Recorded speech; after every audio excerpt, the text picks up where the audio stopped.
හරි අපි අද බලමු වායු ගැටලු වල MCQs ටික සාකච්ඡා කරන්න right පළවෙනි ටියුට් එකට එන්න වායු ගැටලු 1 පළවෙනි ප්‍රශ්නේ කියලා තියෙන්නේ ඇලුමිනියම් 6.75 ග්‍රෑම් තනක සල්ෆියරේක් වැඩිපුර ප්‍රමාණයක් සමග ප්‍රතික්‍රියා කර වූ විට සම්මත උෂ්ණත්ව පීඩනයේදී මුක්ත වන හයිඩ්‍රජන් වායු පරිමාව කොපමණද කියලා. ඒතර දැන් ඇලුමිනියම් සල්ෆියරික් එක්ක ප්‍රතික්‍රියා කරාම ඉතින් ඇලුමිනියම් වලට සල්ෆියරික් දැම්මට පස්සේ එතන Al2SO4 ඇලුමිනියම් සල්ෆේට් හැදෙයි. right ඇලුමිනියම් සල්ෆේට් හැදේ තව හයිඩ්‍රජන් වායුව තමයි ඉතින් පිට වෙන්න ඕනේ නේද? එතන මෙතන දෙකක් දාමු. මෙතන තුනක් දාමු. මෙතන 6ට තුනක් දාමු. දැන් බැලන්ස් වෙලානේ තියෙන්නේ. හරි. එතකොට ඇලුමිනියම් දෙකකින් හයිඩ්‍රජන් තුනක් වෙන එක තමයි වෙන්නේ නේ. ඇලුමිනියම් දෙකකින් හයිඩ්‍රජන් තුනක් දෙනවා මවුල right. එතකොට ඇලුමිනියම් 6.75 ග්‍රෑම් නම් අපි ස්කන්ධය දන්නවා. මවුල ගාන ගමු 27න් බෙදන්න ඕනේ. ග්‍රෑම් මවුලයට 6.75 27න් බෙදුවම එනවා ඇලුමිනියම් වල මවුල ගානනේ. ස්කන්ධය මෞලික ස්කන්ධයෙන් බෙදන්න. ඒතර මවුල ගාන එනවනේ. මේක සුළු කරන්න ඕනේ නැහැ. ඉතින් මේ මවුල ගාන වගේ මේ මවුල ගාන දෙකෙන් බෙදුවම එනවා එකකටනේ. එකකට ඇලුමිනියම් එකකට එනවා. ඒ වගේම තුනෙන් වැඩි කරාම හයිඩ්‍රජන් ගානට එනවා. ඒතර මේ තියෙන්නේ හයිඩ්‍රජන් මවුල. හරිනේ. හයිඩ්‍රජන් මවුල ගාන කියන්නේ ඒතර 6.75 27න් බෙදුවම ඇලුමිනියම් මවුල ගාන එනවා. ඒක දෙකෙන් බෙදුවම ඇලුමිනියම් මවුල එකකට එනවා. තුනෙන් වැඩි කරාම හයිඩ්‍රජන් මවුල ගාන එනවා. ඒතර හයිඩ්‍රජන් මවුල ගාන එනවා right. ඊට පස්සේ අපි දන්න දේ තමයි මේ සම්මත උෂ්ණත්වයේදී සහ පීඩනයේදී ඕනම වායුවක මවුල එකක්. ඕනම වායුවක මවුල එකක පරිමාව ඝන ඩෙසිමීටර් 22.4යි. ඔක දැනගෙන ඉන්න ඕනේ. සම්මත උෂ්ණත්වයේදී සහ පීඩනයේදී ඕනම වායුවක මවුල එකක පරිමාව අපි දැනන් ඉන්න ඕනේ 22.4යි කියන. ඒ අනුව මේ මවුල ගානට අදාළව පරිමාව කොච්චරද කියලා තමයි හොයන්න ඕනේ. මවුල එකකට 22.4 නම් මෙච්චරකට කොච්චරක්ද? 6.75 27න් බෙදලා 3 බෙදීම 2යි මවුල ප්‍රමාණයට අදාළ පරිමාව. කොහොමද ගන්න? 22.4 කියන එක වැඩි කරනවා. 6.75 බෙදීම 27 වැඩි කිරීම 3 බෙදීම 2කින්. හරිනේ. මෙතන ඉන්න ඕනේ ඒකනේ නේද? මවුල එකකට මෙච්චර නම් මේ මවුල ගන්නට කොච්චරද බලන්න වැඩි කරන්නයි ඕන. මෙන්න මේක පොඩ්ඩක් අපි සුළු කරලා ගමු ඉතින්. අපිට පුළුවන් නේද මේක මේක 2ට 2 එකයි 22.4ට 11.2ක් වෙනවා. 3ට 3 එකයි 24ට 3 9යි. මේක අපි 9න් බෙදුවොත් එහෙම 9 45යි 6 54යි 7 63යි නේ. 7 63යි 63යි 4යි. 4ක් විතර 45යි කියලා කියන්නේ. 9 5යි නේ 0.75. ඒතර 11.2 වැඩි කිරීම 4න් 3 0.75 මේ 4න් 3ක් නේ. ඒතර 3 2 6යි 3යි 3යි එක 4න් බෙදන්න තියෙන්නේ. ඒතර මේ ඩෙසිමීටර්ස් කියන්නේ ලීටර්ම තමයි හොඳේ. ඩෙසිමීටර් කියන්නේ ලීටර්. ඒතර මේක ලීටර් වලින් එන්නේ 4ක් 8 32යි එකක් විතරයි 16යි. 16ට ලීටර් 8.4ක් විතර වගේ තමයි වෙන්නේ. 8.4යි 0.1 ඩෙසිමීටර් එහෙම නැත්නම් ලීටර් කියලා අපිට ගන්න පුළුවන් පිළිතුරු අංක 4 වෙන්න ඕනේ. හරි. හරි වීඩියෝ එක පෝස් කරලා අවශ්‍ය ඒවා ලියා ගන්න. right. පීඩන 1 atm වල වායුවක සාන්ද්‍රණය 1 මෝල් ඝන ඩෙසිමීටර් වායුව පරිපූර්ණ ලෙස හැසිරෙන්නේ නම් මේ අවස්ථාවට අනුරූප වන තත්ත්වය මොකක්ද කියලා තමයි අහන්නේ. පීඩන 1 atm වල වායුවක සාන්ද්‍රණය අපි මෙහෙම කරමු. අපි දන්නවා PV සමාන nRT P සමාන n බෙදීම V වාරයක් RT. ඒතර P සමාන CRT වෙනවා. පීඩනයේ සමාන වෙනවා සාන්ද්‍රණය වැඩි කිරීම සාරවර්ත වායු නියතය වැඩි කිරීම නිරපේක්ෂ උෂ්ණත්වය. එහෙම නෙවෙයි. එතකොට උෂ්ණත්වය තමයි අහන්නේ නේ. උෂ්ණත්වය තමයි අහන්නේ. එතකොට අපිට පීඩනය සහ සාන්ද්‍රණය අපි දන්නවා. දැන් පීඩනය 1 atm කියලා තියෙන්නේ. 1 atm කියලා කියන්නේ 1 atm කියලා කියන්නේ 1.0 මෙන්න මෙහෙම 1 atm කියන්නේ 1.0 වැඩි කිරීම 10.5 පැස්කල් තමයි 1 atm කියන පීඩනය right. අපි ඒක පැස්කල් වලින් ගන්න ඕනේ. එතකොට 1.0 10.5 පැස්කල් සාන්ද්‍රණය අපිට දීලා දෙන එක මේ පැත්තට ගමු 1යි මවුල ඝන ඩෙසිමීටර් තියෙන්නේ. අපි ඒක ඝන මීටර් කරන්න එපා නේද? මෙතන දැන් පැස්කල් කියන්නේ මීටර් වලින් තියෙන නිව්ටන් මීටර්නේ. nm ඍණ 2 නේ ඉන්නේ මෙතන ඉන්නේ nm ඍණ 2 පැස්කල් කියන. ඒතර මීටර් වලින් තියෙන මේක ඩෙසිමීටර්ස් වලින් තියෙන. ඒතර ඒකත් අපි කියුබික් මීටර්ස් කරන්න නම් ඝන මීටරයට මවුල 1 වැඩි කිරීම 10 ඍණ 3ක් වෙනවා. 10න් බෙදන්න ඕනේ. එතකොට එක වැඩි කිරීම 10 රින් 3යි මවුල ඝන මීටරයට 8.314 කොහොමද තියෙන්නේ ජූල් මවුලයට කෙල්විනයට වලින් ඔන්නෝම වෙන්නේ. ඒතර යාගේ උෂ්ණත්වය වෙන්නේ මේ වෙලාවේ උෂ්ණත්වය අපි දන්නේ නැහැ. ඒක තමයි හොයන්න ඕනේ. sorry. ඒක තමයි හොයන්න ඕනේ. ඒතර මේක සුළු කරලා ගන්න තියෙන්නේ ඉතින්. මේක සුළු කරලා ගත්තාම වාට එනවා ඇති කෙල්වින් 12.2ක උත්තරයක් එනවා ඇති කෙල්වින් වලින්. ඒක තමයි අනුරූප අවස්ථාවන්ට අවශ්‍ය තත්ත්වය. සුළු කරලා ගන්න විතරයි තියෙන්නේ. right? වීඩියෝ එක පෝස් කරලා අවශ්‍ය දේවල් ලියන්න. ඊළඟට යමු ප්‍රශ්න අංක 3ට. වායුවක මවුල එකක පරිමාවක් වායුවකින් මවුල එකක් පරිමා විචල්්‍ය භාජනයක් තුළ එක්තරා පීඩනයක් යටතේ සෙල්සියස් අංශක 27 දී තබා ඇත කියලා කියනවා. වායුවකින් මවුල එකක් පරිමා විචල්්‍ය භාජනයක් තුළ එක්තරා පීඩනයක් යටතේ සෙල්සියස් අංශක 27 තබා දිනනවා. හරි ඕකේ. ඊට අපි පොඩ්ඩක් අඳගෙන බලමුද? වායුවක් තියෙනවලු ඒකේ මවුල එකක්. වායුවකින් මවුල එකක් පරිමා විචල්්‍ය භාජනයක් තුළ කියන්නේ පරිමා වෙනස් වෙන්න පුළුවන් කියන එකද. දැනට පරිමාව අපි v කියලා ගමු. හරි එක්තරා පීඩනයක් යටතේ පීඩනය P කියමුකෝ පරිමාව V කියමු. පීඩනය P කියමු පරිමාව V කියලා කියමු දැනට right. එතකොට පීඩනය P පරිමාව V අවස්ථාවක තියෙන්නේ කෙල්වින් 300 උෂ්ණත්වය. කෙල්වින් 300 උෂ්ණත්වයේ තමයි මේක තියෙන්නේ right. M භාජනයට වායුවෙන් තවත් මවුල් 1.5ක් එකතු කරනවා කියලා තමයි කියලා දෙන්නේ නේ. හරි. දැන් එතකොට ඊළඟට වෙන්නේ දැන් මේකට මේ මවුල් 1.5ක් පිටින් එකතු කරනකොට දැනට මවුල් එකක් තිබුණානේ ළමයි. තිබෙච්ච මවුල් එකකට තව 1.5ක් එකතු වුණා කියන්නේ මවුල් 2.5ක් වෙනවා. මවුල් 2.5ක් වෙනවා දැන්. එතකොට එක්තරා උෂ්ණත්වයකට රත් කරා කියලාත් කියනවා. ඒතර රත් වෙච්ච උෂ්ණත්වය අපි T කියලා ගමු. අපි දන්නේ නැහැ කොච්චරක් උෂ්ණත්වය රත් වුණාද කියලා. අපි දැනට T කියලා හිතමු. එතන පරිමා පීඩනය දෙගුණ වෙලා තියෙනවානේ. පීඩනය ආරම්භක පීඩනයෙන් දෙගුණ නම් පීඩනය 2p වෙලා තියෙනවා. පරිමාවද ආරම්භ පරිමාවෙන් දෙගුණයක් වෙලා තියෙනවා. right 2v වෙලා තියෙනවා. වායුව පරිපූර්ණ ලෙස හැසිරෙනවා නම් නව උෂ්ණත්වය අහන්න. ඉතින් මේ වගේ අවස්ථාවකදී අපිට කරන්න තියෙන්නේ PV සමාන nRT සමීකරණ දෙකක් අරගෙන බෙදාගත්තා නම් හරිනේ. ඒතර ආරම්භක සාම්පලයට අපි ගත්තොත් එහෙම ආරම්භක සාම්පලයේ පීඩනය p පරිමාව v මවුල ගාන 1යි ආර්ට ආර්ම දාමුකෝ මොකද කැපෙනවනේ බෙදන්නනේ යන්නේ කෙල්වින් 300යි. දෙවෙනි අවස්ථාවට අදාළව පීඩනය 2p පරිමාව 2v මුළු මවුල ගාන 2.5 වාරයක් ආර උෂ්ණත්වයේ T වෙනවා සමීකරණ අංක 2.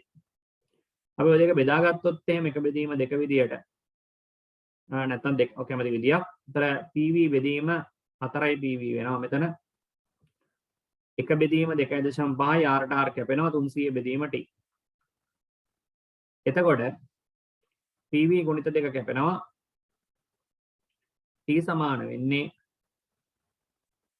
T සමාන වෙනවා 300 වරක් 4 කියන්නේ 1200යි 12000 කරමු 12000 බෙදීම 25. හරි 4 12යි 1200යි. ඒතර 12000 බෙදීම 25 T කියන්නේ එතකොට 25 වරක් 400යි 8ක් එනවා කෙල්වින් 480ක් වෙනවා. එතකොට සෙල්සියස් කියන්නේ 273ක් අඩු කරන්න ඕනනේ. 273ක් අඩු කරමු 10න් 3ක් 7යි 7න් 4ක් 7න් 7ක් ගියාම 0යි 4න් 2ක් ගියාම 2යි 207ක් විතර වෙන්නේ සෙල්සියස් වලින්. ඒතර පිළිතුරු අංක 5 වෙන්න ඕනේ. සෙල්සියස් අංශක 207 right. හරි ඊළඟට අපි යමු ඊළඟ ප්‍රශ්නෙට. ප්‍රශ්න අංක 4. වාතයේදී ඔක්සිජන් පරිප්‍රමාණය පරිමාව 20ක් නම් සෙල්සියස් අංශක 27 දී හා වායුගෝලීය පීඩන එකකදී ප්‍රොපේන් සීතුන එච්චර මිලිලීටර් 200ක් සම්පූර්ණයෙන් දහනය කිරීම සඳහා අවශ්‍ය වන වාතයේ පරිමාව කොපමණද කියලා තමයි අහන්නේ right. ඒ කියන්නේ මෙහෙමයි. දැන් පුතේ වාතයේ පරිමාණු 120යිල ඔක්සිජන් අඩංගු වෙන්නේ.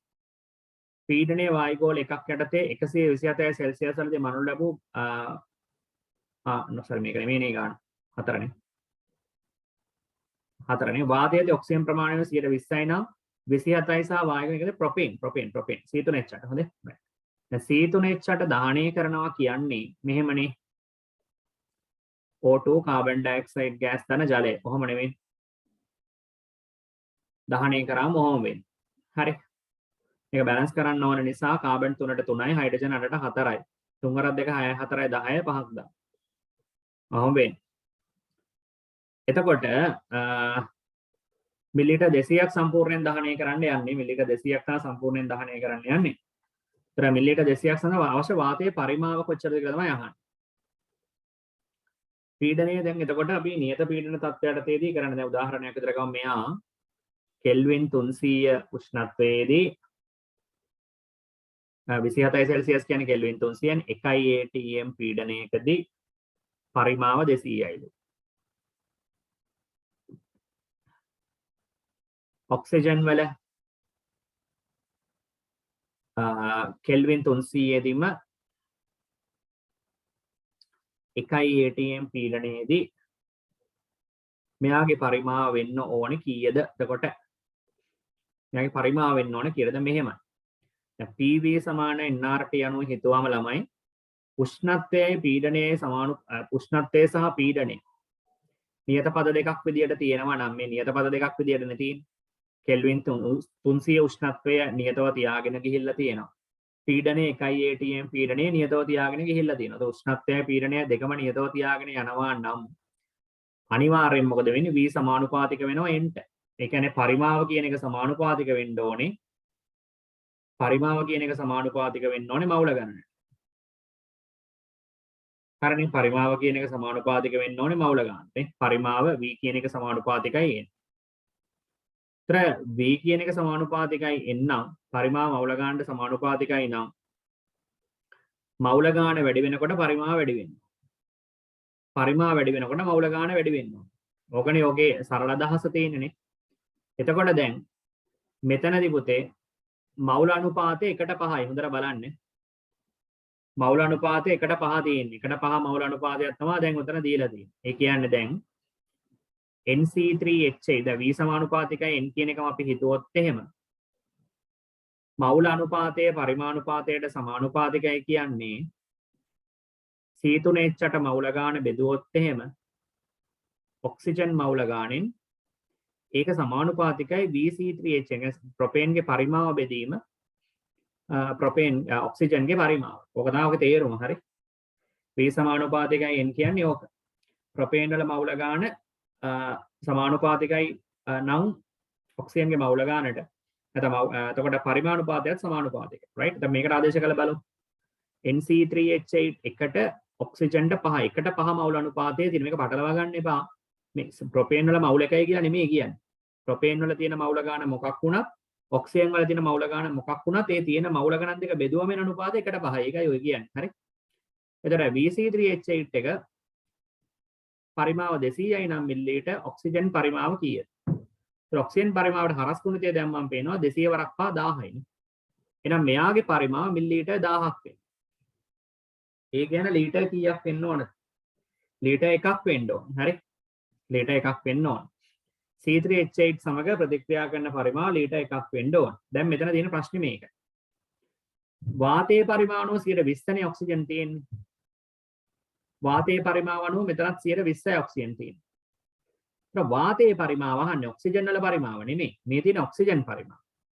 ඔක්සිජන් පරිමාව කියන්නේ කෙල්වින් 300 දී 1 atm පීඩනයේදී අවශ්‍ය වෙන ඔක්සිජන් වල පරිමාව 120යි කියන කතාව හරි. ඒක කිසි ප්‍රශ්නයක් නැහැ. ඔක්සිජන් පරිමාව 120යි කියන එක හරි. ඒතර වාතයේ පරිමාව කියන්නේ නා වාතයේ 100යි නම් වාතයේ 100ක් කියලා අපි ගත්තොත් එහෙම ඔක්සිජන් වල තියෙන පරිමාව 120 නම් වාතයේ මුළු පරිමාව ගන්න මොකද කරන්නේ? ඔක්සිජන් පරිමාව 120යි 120ෙන් බෙදලා 100න් වැඩි කරන්න ඕනේ. right. එතකොට 1000ක් ආවේ අපිට ඔක්සිජන් වල පරිමාව. ඒක 120ක් 100ක් බලන්න 100න් වැඩි කරන්න ඕනේ. 20ෙන් බෙදලා 100න් වැඩි කරන්න. එතකොට මොකද වෙන්නේ? 20 එකයි 105 මිලිලීටර් කීයක් වෙනවද? 5000ක් වෙනවා. ඒ කියන්නේ ලීටර් කීයක් වෙනවද? 5ක් වෙනවා. නැත්නම් ඩෙසිමීටර්ස් 5ක් වෙනවා. 5 ඩෙසිමීටර්ස් කියන්නේ මෙතන නෙමෙයි sorry. 5 මෙන්න මේක තමයි ඉතින් ගන්න වෙන්නේ නේ.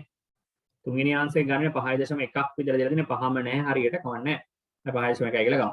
හරි? right. හරිනේ වැඩි තේරුණානේ. ඒතර ඊතර්කෙම නේද පස්වෙනි ගානටත් වැඩ කරන්න බලන්න. වාතයේ පරිමාව අනුව 120ක් ඔක්සිජන් අඩංගු වෙනවලු පීඩනය ඒකත් ඒක වගේම තමයි. ඒතර C4H10 ඔක්සිජන් සමග දහනය කරොත් කාබන් ඩයොක්සයිඩ් දන ජලය තමයි හම්බ වෙන්නේ. හරි. අපි වායු අවස්ථාව ගමුකෝ. කොහොම නෙවෙන්නේ ළමයි නේද? බියුටේන් ඔක්සිජන් සමග දහනය කරාම කාබන් ඩයොක්සයිඩ් ධන ජලය දැනෙනවා. අපි මේක පොඩ්ඩක් බැලන්ස් කරන්න කාබන් 4ක් දාමු, හයිඩ්‍රජන් 10ට 5ක් දාමු. 4 2 8යි 4යි 13යි නේ. ඒතර 13 බෙදීම 2ක් දාමු. 13 බෙදීම 2ක් අපි දාමු, right? Okay. දැන් බලන්න. දැන් එතකොට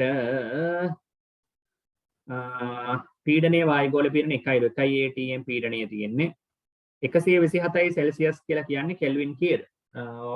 කෙල්වින් එතකොට 273ට 127ක් එකතු කරාම 400යි නේ.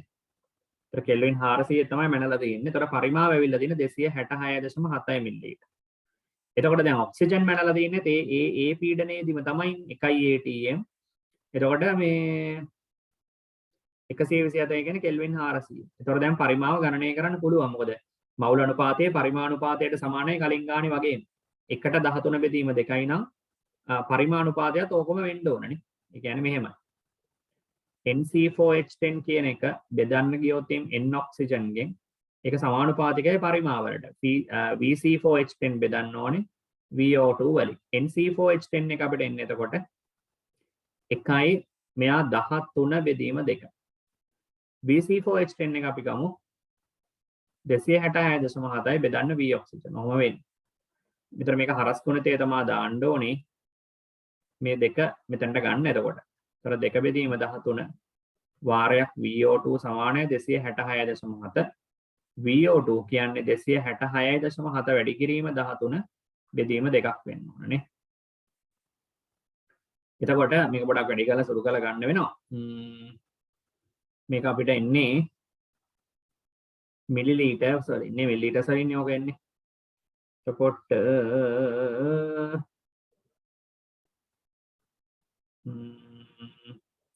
උෂ්ණත්වය වෙනස් වෙලා තියෙනවද මේකේ? ඔව් උෂ්ණත්වය වෙනස් වෙලානේ සෙල්සියස් 27ක් නේ. උෂ්ණත්වය වෙනස් වෙලා නම් මේ තර්කයට ගන්න බෑ මෙහෙම හදන්න බෑ එතකොට පුතේ. උෂ්ණත්වය වෙනස් වෙලානේ තියෙන්නේ. අපි මේකට අවස්ථා සමීකරණය දාමුද එහෙමනම්? උෂ්ණත්වයත් වෙනස් වෙලානේ. එහෙම කරමු නේ ඒක ලේසියි වගේ. අවස්ථා සමීකරණය දාමු. ඉතින් අවස්ථා දෙකක් තියෙනවානේ. T1 V1 T1 සමානයි P2 V2 T2 අවස්ථා සමීකරණය දාත හැකි. මොකද මේ අවස්ථා කීපයක්ම වෙනස් වෙලා නිසා වායුගෝලීය පීඩනයේ 1යි atm කියලා තියෙන්නේ. ඔන්න 1යි atm දාමු.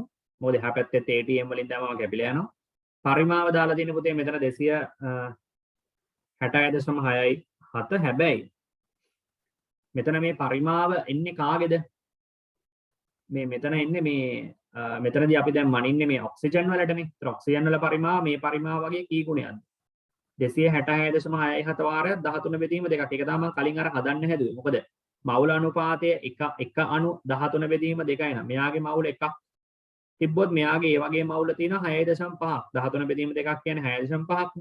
එහෙමනම් පරිමාවත් ඒ ගුණයක්ම වෙන්න ඕනේ. මවුල අනුපාතයේ පරිමාණුපාතයට සමානයි. කලින් ගානෙත් හැදුවා මතකයිනේ. අර මම කලින් හදන්න කිව්ත් ඒක තමයි බෙදලා. එහෙමත් පුළුවන්. මෙයාගේ මවුල එකකට මෙයාගේ 13 බෙදීම 2යි. මෙයාගේ පරිමාව මෙච්චර නම් ඒ වගේ 13 බෙදීම 2 ගුණයක් අවශ්‍යයි ඔක්සිජන් නේ. එතකොට එහෙමනම් ඔක්සිජන් වල පරිමාව 266.7 නෙමෙයි. ඒ මැනලා තියෙන්නේ මොනවද? බියුටේන්. අපිට ඕනේ ඔක්සිජන්. ඒතර ඒ වගේ 13 බෙදීම 2ක්. ඒතර මේක මැනලා දින උෂ්ණත්වය කෙල්වින් 400.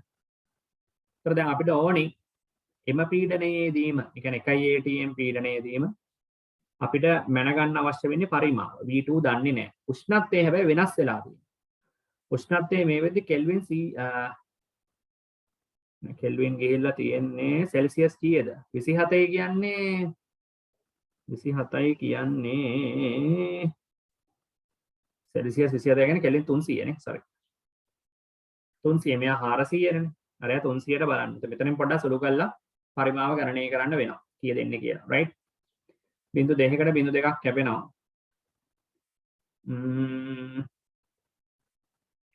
මෙන්න මේක පොඩක් 4ෙන් බෙදා ගන්නත් ඕනේ. 4 2 8යි කියලාම ගන්නත් පුළුවන්. මේ තුන මෙහෙට එනවානේ. atm පද දෙකක් කැපෙනවානේ.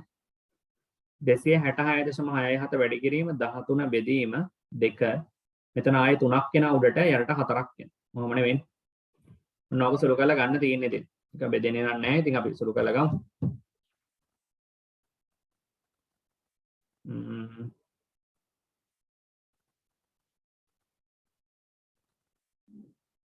266.7 66.67 වැඩි කරන්න තියෙනවා 39 නේ 39න් වැඩි කරලා එන උත්තරේ බෙදන්න තියෙනවා 8ක්.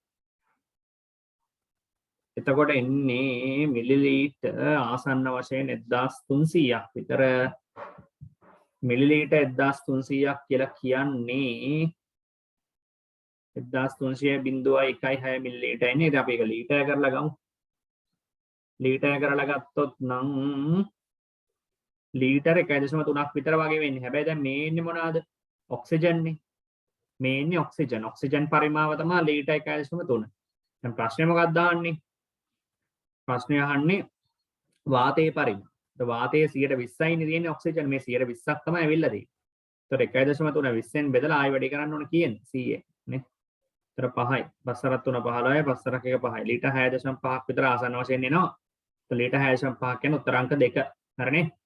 ලීටර් 6.5ක විතර අංශයක් වෙනවා. හරි. ඔන්න ඔහමයි ප්‍රශ්න අංක 5 විසඳන්නේ. right? අවශ්‍ය දේවල් වීඩියෝ එක පෝස්ට් කරලා ලියා ගන්න. අපි යමු 6 වෙනි එක.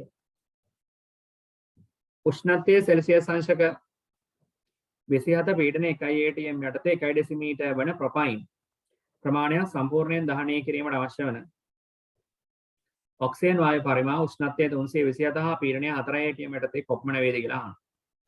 ඒකත් පොඩ්ඩක් බලමු. දැන් ওই ප්‍රොපයින් කියන්නේ කවුද? ප්‍රොපයින් කියන්නේ මෙතිල් ඇසිඩ් වල ඉන්නේ. මේක තමයි සමීකරණය. තාම දන්නේ නැතු වෙයි. මෙන්න මේකයි මෙතිල් ප්‍රොපයින් කියලා කියන්නේ. නැත්නම් මෙතිල් ඇසිඩ් අයින් කියන්නේ. මේක ඔක්සිජන් එක ප්‍රතික්‍රියා කරාම අපිට ලැබෙන්නේ කාබන් ඩයොක්සයිඩ් ධන ජලයම තමයි. හයිඩ්‍රෝකාබනයක් නේ. ඕනෑම හයිඩ්‍රෝකාබනයක් දහනය කරාම ලැබෙන්නේ කාබන් ඩයොක්සයිඩ් ධන ජලයක මතක තියාගන්න. එතන පුතේ මෙතන තියෙනවා කාබන් 3ක් 3ට 3 දාමු. හයිඩ්‍රජන් තියෙනවා 3 1 4ක් 4ට 2 දාමු. 3 2 6 2 8ක් තියෙනවා. අරට මෙතන 4ක් දාමු. එතකොට මේකත් අපි අර විදිහටම බලමු. උෂ්ණත්වය 27 කියන්නේ කෙල්වින් 300 දී තමයි මෙෂර් කරලා තියෙන්නේ. පීඩනය 1 atm වලදී. ඝන ඩෙසිමීටර් එකක ප්‍රොපයින් ප්‍රමාණයක් දහනය කරලා තියෙන. තර පරිමාව ඝන ඩෙසිමීටර් 1යි. ඒතර මේකෙත් අපෙන් අහන්නේ මේ ඔක්සිජන් වායු පරිමාවම නිසා අපි මේ පැත්ත බලමු දැන්. එයා දැන් මෙෂර් කරලා තියෙන මෙතන මේ එතනත් උෂ්ණත්වය කෙල්වින් 300මයිනේ. නෑ නේ උෂ්ණත්වය 327.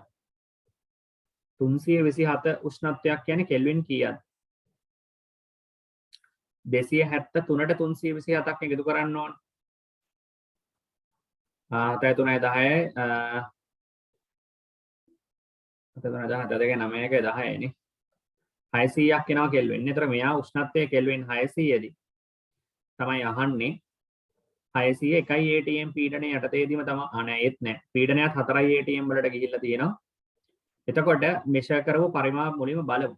මෙතන පරිමාව දන්නේ. ඒක ගන්න මේ උෂ්ණත්වයේ පීඩනය දෙක වෙනස් වෙලා නම් උෂ්ණත්ව පීඩන දෙක වෙනස් වෙලා නම් අපි අවස්ථා සමීකරණයට යන්න වෙනවා.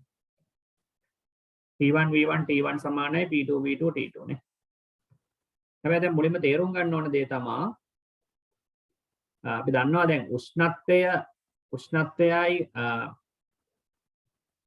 මෙතන උෂ්ණත්වයත් වෙනස් වෙලා තියෙන පීඩනයත් වෙනස් වෙලා තියෙන පරිමාව තමයි අපිට ගණනය කරන්න වෙන්නේ. අපි මුලින්ම පොඩ්ඩක් පොඩි දෙයක් මෙන්න මේක තේරුම් ගන්නකො මුලින්ම. අපිට පුළුවන් මෙන්න මෙහෙම දෙයක් කරන්න. දැන් අපි තේරුම් ගන්න ඕන දේ තමයි උෂ්ණත්වයේ කෙල්වින් 300 දීම මෙයා 1 atm පීඩනයේදීම මෙයත් මෙෂර් කරොත් මේ ඔක්සිජන් කියන එක්කෙනාවත් මෙෂර් කරොත් මෙම තත්ත්වයටතේදී හොඳට තේරුම් ගන්න. කෙල්වින් 300 සහ 1 atm කියන පීඩන තත්ත්වයටතේදීම මෙයා මේ ඔක්සිජන්වත් මැන්නොත් කෙල්වින් 300යි 1 atm පීඩන තත්ත්වයටතේදීම ඔක්සිජන් මැන්නොත් පරිමාව කීයක් එන්න ඕනේද කියලා මුලින්ම අපි ගමුකෝ. කොහොමද ගන්න එක? අපි දන්නවා උෂ්ණත්වය සහ පීඩනය සමානයි නම් මේ අවස්ථා සමීකරණය දාන්න කලින් අපි ඒක පොඩ්ඩක් කැල්කියුලේට් කරලෙමු. දැන් මම කලින් ගානෙත් අපි ඒක තමයි කිව්වේ. උෂ්ණත්වය සහ පීඩනය සමාන නම් අපි දන්නවා V සමානුපාතිකයි n ට. PVNR ක දාම මේක තේරෙනවනේ.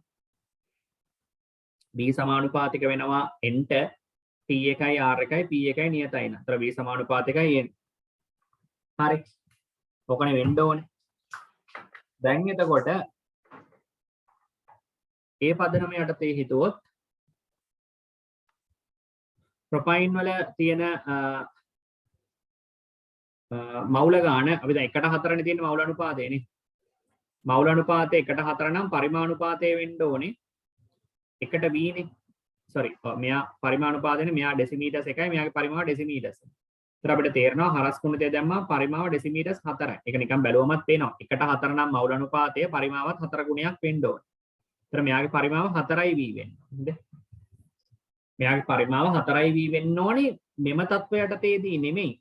මේ තත්වයටදී කෙල්වින් 300 දී 1 atm පීඩනයේදී මෙන්නහම් පරිමාව 4යි v වෙන්න ඕනේ. ඒක තමයි මගේ අදහස. තේරුණා? දැන් අපි මොකද කරන්නේ? මේක දැන් පටලව ගන්න එපා. දැන් අවස්ථා සමීකරණයවන් දාන්නේ ඔක්සිජන්ටනේ. ඔක්සිජන්ට අවස්ථා සමීකරණය දානවා P1 B1 T1 සමානයි P2 V2 T2. හරිද? ඒතර ඔක්සිජන්ට අවස්ථා සමීකරණය දානකොට අපි දන්නවා අචල වායු ස්කන්ධයක් සඳහා තමයි අවස්ථා සමීකරණය දාන්නේ. දැන් ඔන්න ඔක්සිජන් වල අපි දන්න දේවල් ටික තමයි මේ උෂ්ණත්වයේදී සහ මේ පීඩනයේදී පරිමාව දන්නවනේ. අපි ඒක ආදේශ කරමු. කෙල්වින් 300 දී 1 atm පීඩනයේදී පරිමාව බලන්න. පීඩනය 1 atm පරිමාව ඒ වෙලාවේදී 4යි v උෂ්ණත්වය ඒ වෙලාවේදී කෙල්වින් 300යි right. කෙල්වින් 300 දී පරිමාව 4යි v වෙනවා 1 atm වල. දැන් අපි කරන්නේ එම ඔක්සිජන් ස්කන්ධයම නැත්නම් එම අචල වායු ස්කන්ධයම කෙල්වින් 600 දී මොකද වෙන්නේ කියලා බලනවා. කෙල්වින් 600 දී පීඩනය 4යි atm වලදී මම පරිමාව ගණනය කරනවා. ඒක තමයි දැන් මට මේ හොයන්න වෙලා තියෙන්නේ right. පැහැදිලිනේ? ඒක තමයි කලින් ගානෙත් කළේ ඕකම තමයි හරි. එතකොට මට එනවා 300 302යි 600 300 දෙකක් එනවා. මේ දෙකයි මේ හතරයි කැපුණාම ආයෙ පාරක් දෙකක් එනවා. ඒ දෙකයි මේ හතරයි කැපුණාම දැන්තර පරිමාව වෙනවා මට කීයයි කියලා. ඩෙසිමීටර්ස් 2යි. ඒතර පරිමාව ඩෙසිමීටර්ස් 2 තමයි පිළිතුර විදියට ගන්න ඕනේ. මොකද මෙතන කියලා නෑ අර ඔක්සිජන් වල 120යි වාතයේ පරිමාව නෙමෙයිනේ අහලා දුන්නේ. ඒතර ඒක අපිට ඔහොම හැදුවා නම් හරි. හරි නේද? වැඩේ තේරෙන්නේ නැති කියලා හිතනවා. right. ඊළඟ ගානට යමු. වීඩියෝ එක පෝස් කරලා අවශ්‍ය දේවල් සියල්ලම ලියා ගන්න. සංවෘත දෘඩ බඳුනක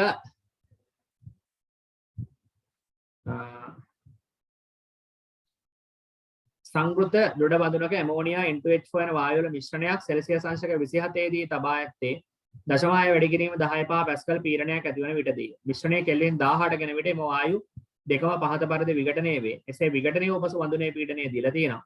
ආරම්භ මිශ්‍රණයේ ඇමෝනියා මෝල් ප්‍රතිශතය අහන්න. ඉතින් අපි මුලින්ම යමු එහෙම ආරම්භක මිශ්‍රණයේ ඇමෝනියා ඉන්නවා. N2H4 ඉන්න. ආරම්භ මිශ්‍රණයේ ඇමෝනියා සහ N2H4 ඉන්නවා. මේක ඉන්නේ පොතේ සෙල්සියස් 27 කියන්නේ කෙල්වින් 300. කෙල්වින් 300 දී තමයි ඉන්නේ right. ඇමෝනියා සහ N2H4 කියන එක කෙල්වින් 300 උෂ්ණත්වයේදී තමයි ඉන්නේ. එතකොට දැන් ඊළඟට කරලා තියෙන්නේ මේක පීඩනයක් දීලා තියෙනවා නේ. මේක පීඩනය මේක ප්‍රෙෂර් එක දීලා තියෙනවා 0.6 වැඩි කිරීම 10.5 පැස්කල්. 0.6 වැඩි කිරීම 10.5 පැස්කල් තියෙන right. දැන් මේ මික්ස් එක ගේනවලු කෙල්වින් කීයටද? මේ මික්ස් එක ගේනවලු කෙල්වින් 1000ට. මික්ස් එක කෙල්වින් 1000ට ගෙනාවම මොකද වෙන්නේ? මේ රියැක්ෂන් එකක් වෙලා තියෙනවා නේ. ඇමෝනියා ටික N2 + 3H2 වලට කැඩිලා තියෙනවා. N2H4 එක මොකද වෙන්නේ? ඒකත් N2 + 2H2 වලට කැඩිලා තියෙනවා. හරි ඔන්න ඔහොම. මොකද වෙලා තියෙන්නේ? එතකොට දැන් ඒ කියන්නේ සම්පූර්ණයෙන්ම ඇමෝනියා ටික විඝටනය වෙලා ඉවර වෙනවා කියලා ගමු. N2H4 සම්පූර්ණයෙන්ම ඉවර වෙනවා. මේ දෙක ඉවර වෙනවා. ඒතර දැන් මිශ්‍රණයේ තියෙන්නේ මෙන්න මේ ටික තමයි. හරි. අපි හිතමුකෝ ඇමෝනියා මවුල ප්‍රමාණය x ප්‍රමාණයක් තිබුණයි කියලා ආරම්භයේදී. එහෙම හිතමුකෝ දැනට. ඇමෝනියා අපි හිතමු දැනට x මවුල ප්‍රමාණයක් තිබුණා. මෙයා x මවුල ප්‍රමාණයක් තිබුණා නම් මේක අපි බැලන්ස් කරන්න ඕනේ. බැලන්ස් වෙලා තියෙන්නේ නේ. මෙයාගේ මවුල ප්‍රමාණය x බෙදීම 2ක් වෙන්න ඕනේ. මෙයාගේ මවුල ප්‍රමාණය 3යි x බෙදීම 2ක් වෙන්න ඕනේ. මෙයාගේ මවුල ප්‍රමාණය y නම් මෙයා y ප්‍රමාණයක් තියෙනවා. මෙයා 2යි y ප්‍රමාණයක් තියෙනවා. ඒතර මුළු x ප්‍රමාණය ගණනය කරා වෙනවා 2x කියලා. මොකද 3x බෙදීම 2ට x බෙදීම 2ක් එකතු කරාම මෙතන 4x බෙදීම 2යි කියන්නේ 2x තමයි. මෙතන තියෙන පුතේ 3y. එතකොට මුළු මවුල ප්‍රමාණය දැන් විඝටනය වුණාට පස්සේ කෙල්වින් 1000 උෂ්ණත්වයට ගේනකොට මේ ඇමෝනියා ටිකත් ඉවර වෙලා N2H4 ටිකත් ඉවර වෙලා නම් තිබුණේ දැන් හැදිලා තියෙන්නේ N2H2 N2H2 නම් දැන් තියෙන මුළු මවුල ප්‍රමාණය වෙන්නේ කෙල්වින් 1000 දී 2x ධන 2y තමයි මුළු මවුල ප්‍රමාණය. මම මේක මෙහෙම ලියන්න. 2x ධන 2y මෙයා x මෙයා y කියලා ගත්තේ. හරි. ඒතර 2x ධන 2y මුළු මවුල ප්‍රමාණයක් තමයි දැන් ඉන්නේ මිශ්‍රණේ. හරිනේ වැඩේ තේරෙනවනේ නේද? හරි. ඕකේ.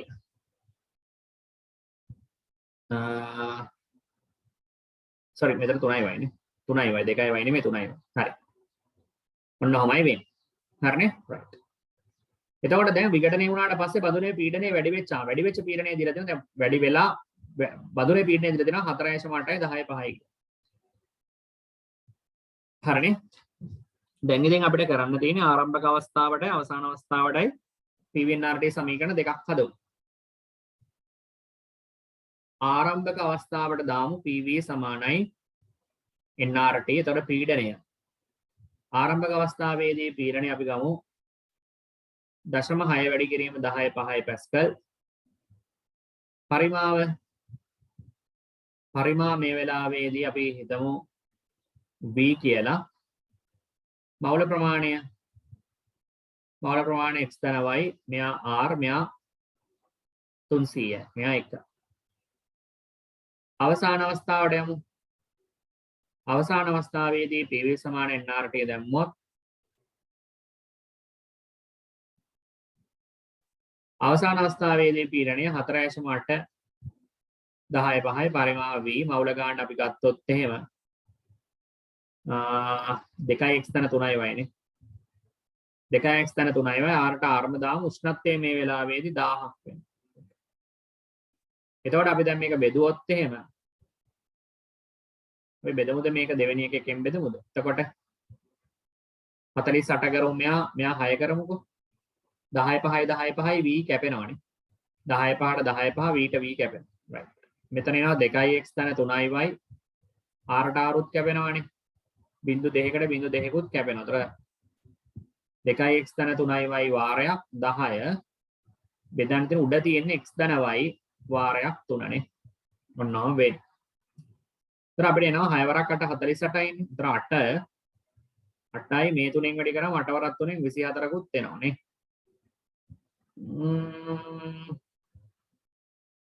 හරි නේද හැදුවා. හරි මේක බෑ දැන් 8යි නේ.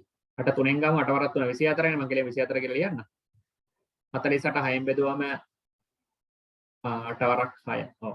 8යි 8 වරක් 3 24ක් වෙනවා නේ. ඒතර 24 වාරයක් x ධන y. මෙතන ඉන්න 6 වරක් 10 60යි 60 වාරයක් 2යි x ධන 3යි y. මේකත් අපිට සුළු කරන්න පුළුවන් තව. 6න්ම බෙදෙනවනේ. එතකොට මෙයා 10යි 6 වරක් 4 24. එතකොට එනවා 4යි x ධන 4යි y සමානයි 20යි x ධන 10 වරක් 2නේ 10 වරක් 3 30යි y. එතකොට අපි මේක සුළු කරගත්තොත් 20න් 4ක් ගියාම 16යි x 30න් 4ක් ගියාම 26යි y වෙනවානේ. හරිද සුළු කරා. 6න් බෙදුවම 10 4යි x 4යි y 30යි y නේ. නෑනේ මෙතන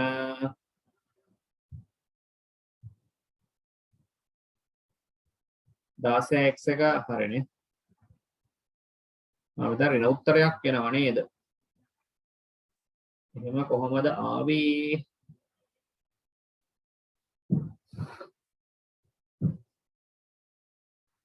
මක්කරි අවුලක් ගිය බලමු අපි 4.8යි 10.5යි v.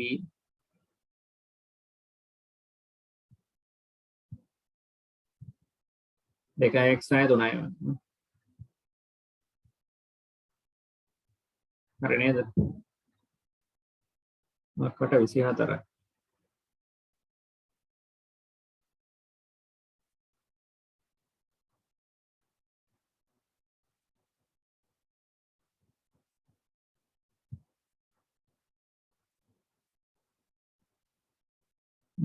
තිහයි වයි හරිනේ.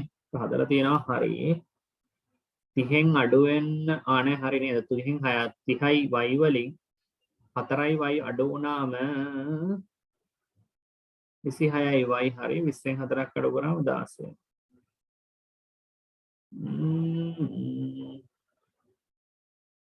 8යි 3යි තමයි එන්නේ නේ. මෙතන පොඩ්ඩක් වැරද්දුවනේ මෙතන 60ක් එන්නේ නැහැ නේ. අයියෝ බෙදනකොට පොඩි වැරද්දක් වුණා.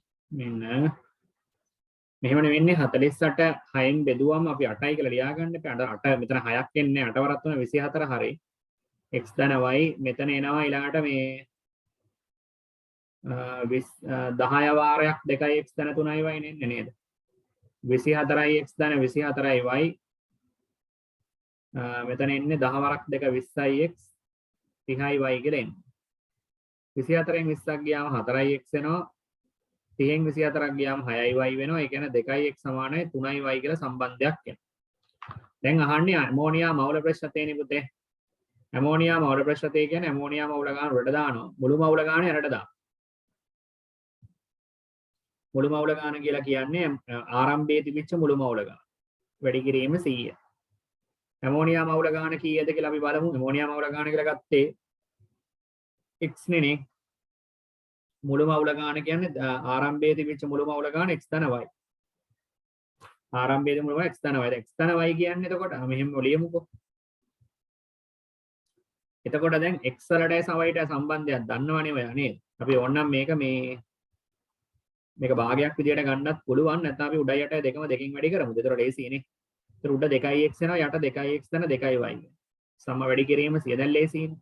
දැන් 2x වෙනුවට 3y කියන එක දාගමු. එතකොට මොකද වෙන්නේ? 2x වෙනුවට 3y දැම්ම උඩට 3y වෙනවා. යටට 3y 2යි 5y. වැඩි කිරීම 100. ඒතර y ට y කැපෙනවා. 300 බෙදීම 5 කියන්නේ 160ක ප්‍රමාණයක් කියලා එනවා. 160ක ප්‍රමාණයක් කියලා එනවා. N2O4 වල ප්‍රතිශත. sorry ඇමෝනියා මවුල ප්‍රශ්න. හරියට කියලා හිතනවා. හරි නේද? right. okay. වීඩියෝ එක පොස් කරලා ලියා ගන්න. ඊළඟට යමු ප්‍රශ්න අංක 8ට. ප්‍රශ්නාංක 8 තියෙන්නේ පරිමාව ඝන සෙන්ටිමීටර් 1000ක් වන භාජනයක උෂ්ණත්වය කෙල්වින් 300 හා පීඩනය 2 වැඩි කිරීම 10.5 පැස්කල් වලදී ඒ නැමැති වායුව තියෙනවලු. හරි අපි එක පොඩ්ඩක් බලමු මුලින්. ඒතර A කියලා වායුවක් තියෙනවලු. එයාගේ උෂ්ණත්වය කෙල්වින් 300යිලු. පීඩනය 2 වැඩි කිරීම 10.5 පැස්කල්ලු. ඒතර මෙතන ඝන සෙන්ටිමීටර් 1000ක පරිමාවක් තමයි තිබිලා තියෙන්නේ. ඊළඟට පරිමාව 2000යි ඝන සෙන්ටිමීටර් වෙනකන් ගිහිල්ලා දිනවා කෙල්වින් 300. මෙතන පීඩනය 1 වැඩි කිරීම 10.5 පැස්කල් ඔන්නෝම වෙන්නේ. එතකොට මේ අවස්ථාව අපි B කියලා කියමු. B කියන වායුව තියෙනවා ඔහොම. දැන් භාජන දෙක තුර ඇති වායු ස්කන්ධ දෙක සම්බන්ධ කර දැන් මේ දෙක සම්බන්ධ කර. මේව සම්බන්ධ කරාම මොකද වෙන්නේ? ධන සම්බන්ධ කරාම පීඩන සමාන වෙනවනේ. වැඩි පීඩනයක තියෙන අණු අඩු පීඩනයක් තියෙන තැනට වැඩිපුර යනවා. අඩු පීඩනයෙන් වැඩි පීඩනයක් තියෙන තැනට පොඩ්ඩක් යනවා. කොහොම කියලා වායු මික්ස් වෙලා පීඩන දෙක සමාන වෙනවා. අන්තිමට එකම පීඩනයකට එන්න ඕනේ වාජන දෙක. ඔක තමයි ඔකේ තියරි එක. අපි දන්නවා ඔය જાතේ ගණන් හදලා තියෙනවා. එතකොට දැන් 1000යි 2000යි කියන්නේ ඒතර සමස්තයක් විදිහට සම්පූර්ණයෙන් ඝන සෙන්ටිමීටර් 3000ක පරිමාවකට ඇවිල්ලා තියෙනවා. කෙල්වින් 150ට උෂ්ණත්වයකට ගෙනල්ලක් තියෙනවා. A හා B රසායනිකව අන්තර්ක්‍රියා කරන්නේ නැත්නම් වායු මිශ්‍රණයේ පීඩනය කීයද කියලා තමයි අහන්නේ. දැන් අපි කොහොමද ඒක හදන්නේ? වායු මිශ්‍රණයේ පීඩනය කියන්නේ කොහොමද එක පීඩනයනේ තියෙන්නේ අපි දන්නවා. අපි දැන් පුළුවන් ඉතින් මේක මෙහෙම කරන්න පුළුවන් අපිට මුළු පීඩන හොයන්න පුළුවන් මේ පද්ධතිය. දැන් ඒ වායුව මෙතන ඉඳන් මෙතනට එනකොට මොනවාද වෙනස් වෙච්ච දේවල්? ඒ වායුවට ඒ වායුවේ උෂ්ණත්වය වෙනස් වෙලා තියෙනවා. තව එයා කලින් හිටියේ 1000ක දැන් ඉන්නේ 3000ක දර පරිමාව වෙනස් වෙලා තියෙනවා. තව උෂ්ණත්වය වෙනස් වෙලා දෙනවා. පීඩනය වෙනස් වෙලා පීඩනය අනිවාර්යෙන් වෙනස් වෙනවනේ. පීඩනය වෙනස් වෙනවා පරිමාව වෙනස් වෙන නිසා උෂ්ණත්වයත් වෙනස් වෙනවා. අපිට දැන් මෙතන බොයිල් දාන්න බෑ. ඒ වායුවට දාන්න වෙන්නේ අවස්ථා සමීකරණ. දාලා බලමු. T1 D1 T1 සමානයි P2 V2 T2. ඒ වායුව ආරම්භක අවස්ථාවට අදාළව හිටියේ 2 වැඩි කිරීම 10.5 පැස්කල් පීඩනය. එයා පරිමාව හිටියේ 1000ක උෂ්ණත්වයේ හිටියේ 300. දැන් තියෙන පීඩනය අපි දන්නේ නැහැ. පරිමාව 3000යි උෂ්ණත්වය කෙල්වින් 150. 150ට 150යි 300ට දෙකක් වෙන්නේ. එතකොට 1000ට 1යි 3000ට ආයි පාරක් 3ක් වෙනවා. එතකොට පීඩනය සමාන වෙනවා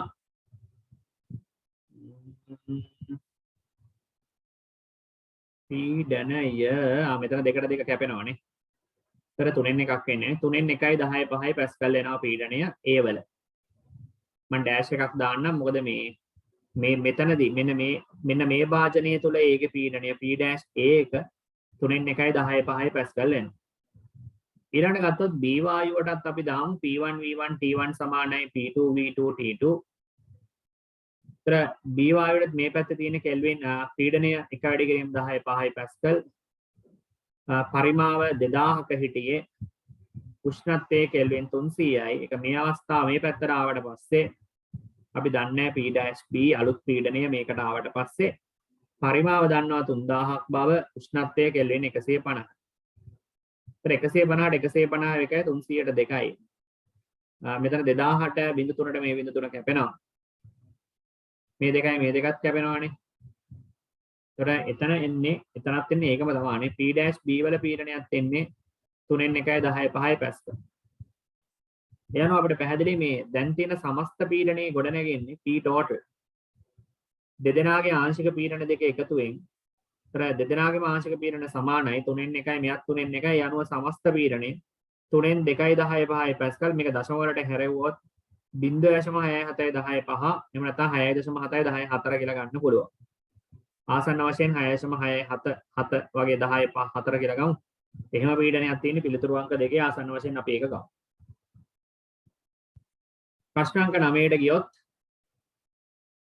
මේක මේ වීඩියෝ එක පොස් කරලා ලියා ගන්න ඕන දරෝ හදලා තියෙන විදිය right okay ඊළඟට යමු ප්‍රශ්න අංක 9ට කෙල්වින් 300 උෂ්ණත්වයකදී 1 වැඩි කිරීම 10 පහ විනාඩියට සංගුණක N2O4 තියෙනවලු මවුල එකක් ඒ කෙල්වින් 600 දක්වා රත් කරාම N2O4 ස්කන්ධයෙන් 20ක් NO2 බවට වියෝජනය වුණාලු ඒකට පීඩනය කීයද කියලා අහන්න. ඒතර දැන් මුලින්ම N2O4 තියෙනවා N2O4 එක කැඩෙන්නේ NO2 වලට ඔන්න ඔහොම. ආරම්භක අවස්ථාව අපි ගත්තොත් එහෙම ආරම්භක අවස්ථාවේ මවුල එකක් තිබුණා මෙයාගේ නෑ. විඝටනය වෙන්නේ පුතේ 0.2ක මවුල ප්‍රමාණයක්. 120ක් නේ යන්නේ මොකද දැන් 1න් 120ක් කියලා කියන්නේ. හරි 1න් 120ක් කියලා කියන්නේ 0.2. ඒකම විඝටනය 0.2යි කියලා දැනන්නේ. ඒතර එහෙමනම් අවසානයේ දැන් ඉතිරි වෙලා තියෙන ගාන ගත්තොත් ඉතිරි කියන්නේ 0.1න් 0.2ක් අඩු කරාම 0.8ක් වුණා. අඩු කරලා පෙන්නන්න. එකෙන් අඩු වෙනවා 0.2ක්. ඒතර ඒ වගේ දෙගුණයක් මෙයාගේ හැදෙනවා මේ. එකක් කියන්නේ 0.2කට නම් දෙකක් කියන්නේ 0.4ක් හැදෙනවා. එකෙන් 0.2ක් ගියාම 0.8යි. 0.4යි කියන්නේ සමස්තයක් විදියට සම්පූර්ණයෙන්ම 1.2යි මවුල ප්‍රමාණයක් හැදලා තියෙනවා. 1.2ක මවුල ප්‍රමාණයක් හැදලා තියෙනවා. ඔය කියන විදියට මේ කෙල්වින් 600 දක්වා රත් කරනකොට. හරි. පැහැදිලි නේද? හරි. එතකොට N2O4 120ක් කරා. දැන් අහන්න දැන් අලුත් පීඩනය අහන්න. අපිට මෙහෙම හදා ගන්න පුළුවන් මේ. අපි නිකන් බැලුවොත් එහෙම PV සමාන nRT දාලා හිතුවොත් අපිට මේක බැලුවම පේන දේ තමයි මේ ආරම්භක අවස්ථාව. උෂ්ණත්වයේ T කියන එක නියතයක්. R කියන එකත් නියතයක්. R කියන එකත් නියතයක් නේ. එතකොට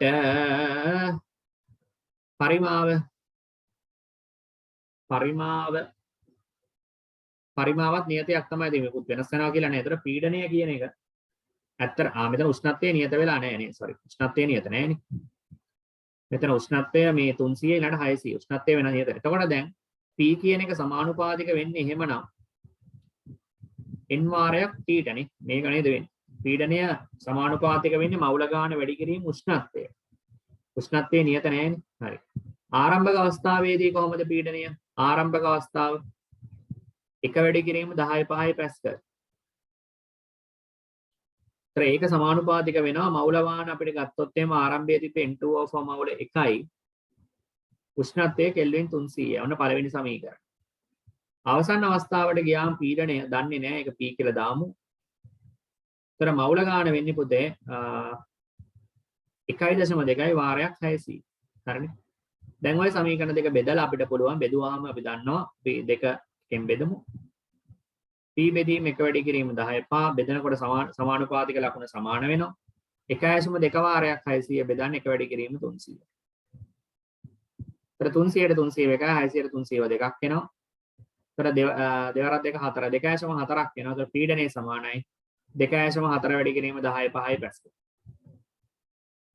එතකොට ඒ පීඩනය වෙන්නේ පිළිතුරු අංක 2 වෙන්න ඕනේ 2/4 වැඩි කිරීම 10 5යි පැස්කල් පීඩනයක් තමයි. හරි.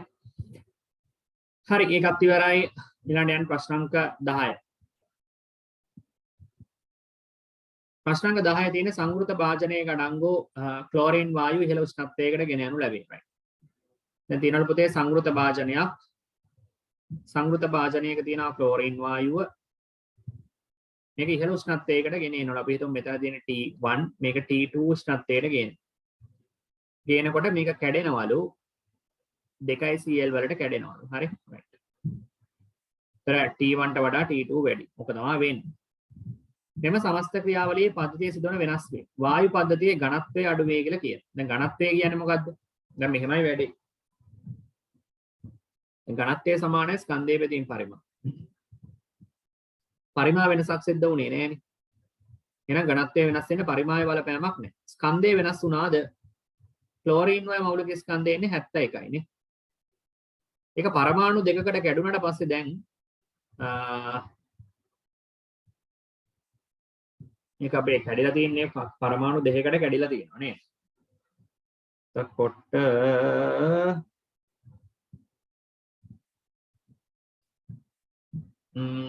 මෙහෙම හිතමු. දැන් මෙතන අපි මේ විදිහට තමයි ගන්න. දැන් මොකද මේක සම්පූර්ණයෙන්ම කැඩිලා නැහැනේ. මේක සම්පූර්ණයෙන්ම කැඩිලා නැහැ. හරි? ඒතර මේක සම්පූර්ණයෙන් කැඩලා නැහැ කියන්නේ ආංශික කැඩීමකට තමයි ලක් වෙලා තියෙන්නේ. අපි මෙහෙම හිතමු ඒ නිසා ස්කන්ධය ගැන. පරිමාණ වෙනසක් නැහැ හොඳේ. අපි හිතමුකෝ මෙහෙම Cl2 2යි Cl තියෙනවා. ආරම්භයේ 100ක් තියෙනවා කියලා හිතන්න. ආරම්භයේදී Cl නැහැනේ. ඒතර අපි හිතමු මේකෙන් අපි හිතමුකෝ 100ට 10ක් විතර යනවා කියලා 10ක් විතර කැඩෙනවා කියලා හිතමුකෝ. ඒතර 10ක් කැඩුණොත් 20ක් හැදෙනවා. මොකද එකක් 10ක් කැඩෙන්නේ එකකට නම් 20කට අදාළව තමයි දෙකකට අදාළව 20ක් හැදෙන්නේ. 100න් 10ක් ගියාම දැන් මෙයා 90යි මෙයා 20ක් තියෙනවා. ඒතර දැන් කීයක් තියෙනවද? දැන් 110ක් හැදිලා තියෙනවා. කලින් තිබුණේ කීයද 100යි නේ. මුලින්ම තිබුණේ 100යි. මුලින්ම තිබුණේ 100යි දැන් තියෙනවා 110යි. හරිනේ 110ක් තියෙනවා. හරි. දැන් අපි මේ එතකොට දැන් මේ දෙන්නගේ ස්කන්ධය ගන්නෙ කොහොමද? මේක ඉතාම වැදගත් ප්‍රශ්නයක්. right? දැන් අපි දන්නවා ඝනත්වය සමානයි ස්කන්ධයේ බෙදීම පරිමාණනේ. දැන් ආරම්භක අවස්ථාවේදී පුතේ ඝනත්වය දැන් අපිට මේ ඝනත්වය අඩු වෙනවා කියලානේ මේගොල්ලෝ කියන්නේ. පළවෙනි අවස්ථාවේදී ඝනත්වය ගන්න ස්කන්ධයේ බෙදීම පරිමාපදයේ නියතයක් එන ස්කන්ධ පදයේ වෙනස් වුණාද කියලා තමයි මේ බලන්න හදන්නේ. හොඳේ. ආරම්භයේදී තිබ්බ 100යි මවුල සංඛ්‍යාව දැන් මවුල 110ක් තියෙනවා. මවුල සංඛ්‍යාව වැඩිවීමක් වෙලා තියෙනවා. ඔන්න මේක හදලම් පෙන්වන්න පුළුවන්. දැන් මේ Cl2ත් මාධ්‍යයේ ඉන්නවා Clුත් ඉන්නවා. එතකොට අපිට දෙන්නම ඉන්නවා නම් දෙන්නගේ ගන්න වෙන්නේ අර දෘශ්‍ය අණුක ස්කන්ධය කියන එක තමයි. අපි ගමුකෝ බලන්න. Cl2 ගත්තොත් එහෙම යාගේ මුළු මෞලික ස්කන්ධය 71යි. 71න් 110න් 90ක් ඉන්නවා. ප්‍රතිශතයක් ගමු. 71න් 110න් 90ක්. 71 කියන්නේ මෞලික ස්කන්ධයේ Cl2 වල ඒක මුළු මෞල ගාන 110යි. එකෙන් 90ක් දැන් තියෙන මෞල භාගය ඕකනේ. මෙයාගේ මෞලික ස්කන්ධය 35.5යි. එයාගේ ඉන්නවා 110න් 20ක්. 110න් 20ක් ඉන්නවනේ. මේක දැන් පොඩ්ඩක් සුළු කරගෙන ගියාම මේක පොඩ්ඩක් අපි සුළු කරලා බලමු. එතකොට එන්නේ 64.5යි සුළු කරලා ගන්න. 64.5ක් විතර වගේ එනවා දැන් මෞලික ස්කන්ධයෙන්. හරිද? දැන් එතකොට දැන් ස්කන්ධය සම්පූර්ණ වශයෙන් ඇවිල්ලා තියෙන 64.5ක අවස්ථාව. එතකොට 64.5ක අවස්ථාවක් ආවම දැන් මොකද හිතන්නේ? මුළු අණු ගානේ වැඩිවීමක් වෙලා තියෙනවානේ. මුළු අණු ගානේ වැඩිවීමක් වෙලා තියෙනවා. නමුත් ස්කන්ධය ගැන මොකද කියන්නේ? ආරම්භයේ තිබුණේ කොච්චරද? Cl2 මවුල 100ක් විතර වගේ තමයි ආරම්භයේදී තිබුණේ. නේ? එහෙමනේ. ඒතර 71ක් විතර වගේනේ තිබුණේ සම්පූර්ණ වශයෙන් ගත්තාම. ඒතර 71ක් විතර වගේ තමයි ආරම්භයේදී තිබුණේ. එතකොට දැන් දෘශ්‍යානුක ස්කන්ධයේ විදිහට ගත්තාම දෘශ්‍යානුක ස්කන්ධය ඇවිල්ලා තියෙනවා අපිට 64.5ක් විතර. එතකොට දැන් ඝනත්ව පදයට අඩු වෙනවද වැඩි වෙනවද කියලා කොහොමද හිතාගන්නේ? 64.5 මම හිතගෙන හරියටම ගත්තොත් 66.54 5ක් විතර වගේ නේ. අපි ඔන්න දශම ස්ථාන ටික හරියටම හදලා ගමුකෝ. එතකොට මේක හොඳටම තේරෙයි ඔයාලට. දැන් 71න් 90ක් කියන එක අපි හරියටම බැලුවොත් එහෙනම් දශම ස්ථාන කීපයකට 90 110න් බෙදුවාම අපිට එන හරියටම හරියට වෙන ගාන කියන්නම්කෝ. මේ 58 මේකෙන් එන්නේ හරියටම 58.09යි 0.9යි ඔහොම එන්නේ. අනිත් එකත් බලමු. 35.5 වැඩි කරාම 20න් බෙදුවම 110න් එනවා 6 මේකෙන් එනවා 6.4යි 5යි 4යි 5 ඔන්නෝම එකක් එන්නේ. 4 ඔහොම එකක් එන්නේ. එතකොට මම එකතු කරලා බැලුවොත් එනවා 58.0.9 ආයේ 9යි බිඳුවම එකතු කරලා බලමු 6.4යි 5යි 4යි 5යි 4 වගේ එකකට 64.5යි 4යි 5යි 4 ඔහොම එන්නේ. දැන් ඔයා හිතන්න මෙහෙම දැන් අපි බලමු ස්කන්ධය වෙනස් වෙලාද කියලා ස්කන්ධ. දැන් මුලින් හිටියේ කොහොමද?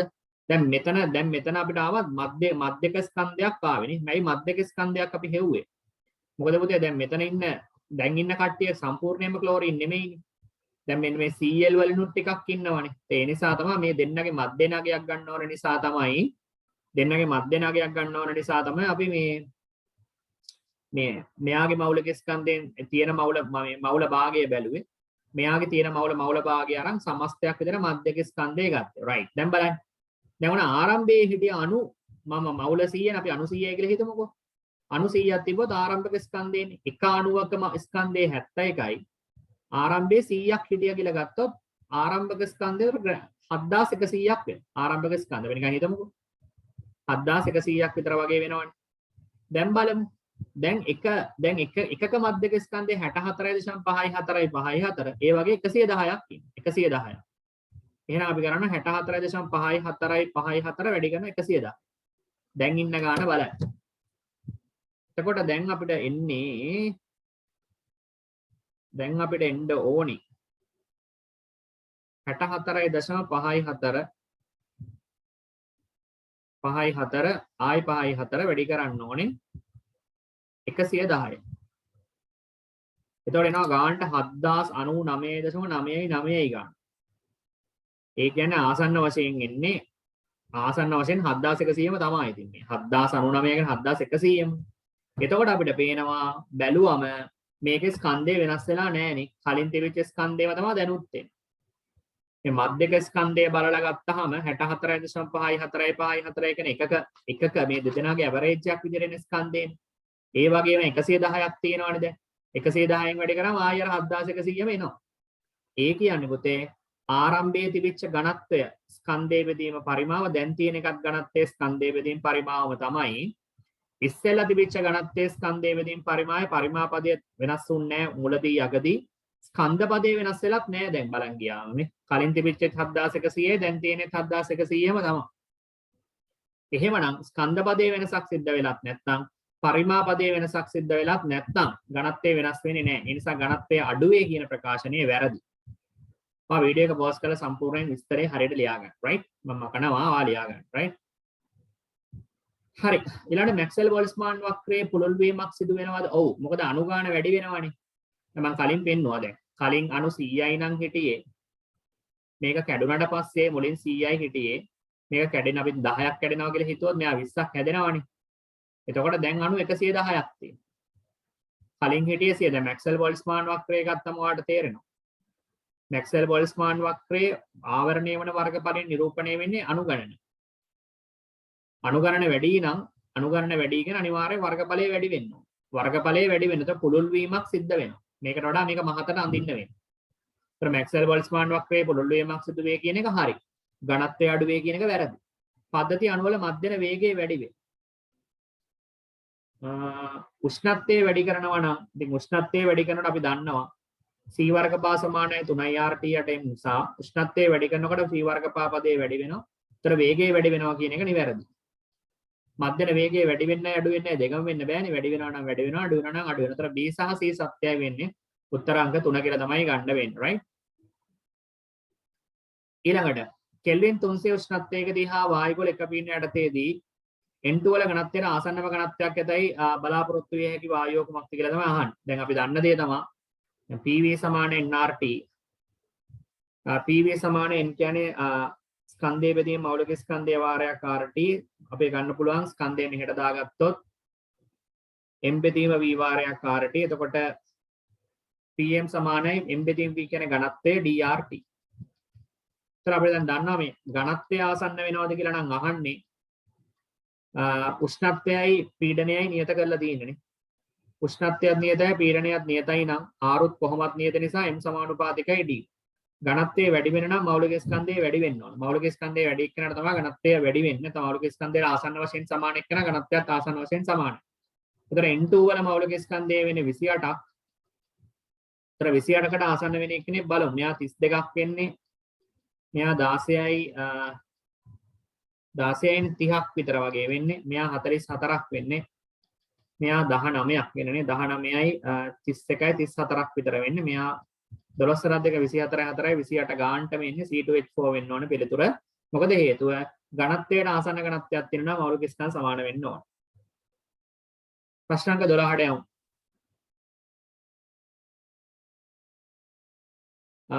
පිළිවෙලින් 7 සහ 6 වේගයන් සහිතව ගමන් කරන ආගන් වායු පරමාණු දෙක පූර්ණ ප්‍රත්‍යස්ත ගැටීමකට භාජනය වෙනවලු. හරි. එතකොට මේ ගැටුණට පස්සේ මේක භෞතික විද්‍යාවට අදාළ ගැටලුවක් ඉතින්. හරි. එතකොට අපි දන්නවා ආරම්භක චාලක ශක්තිය සහ අවසාන චාලක ශක්තිය සමානයි.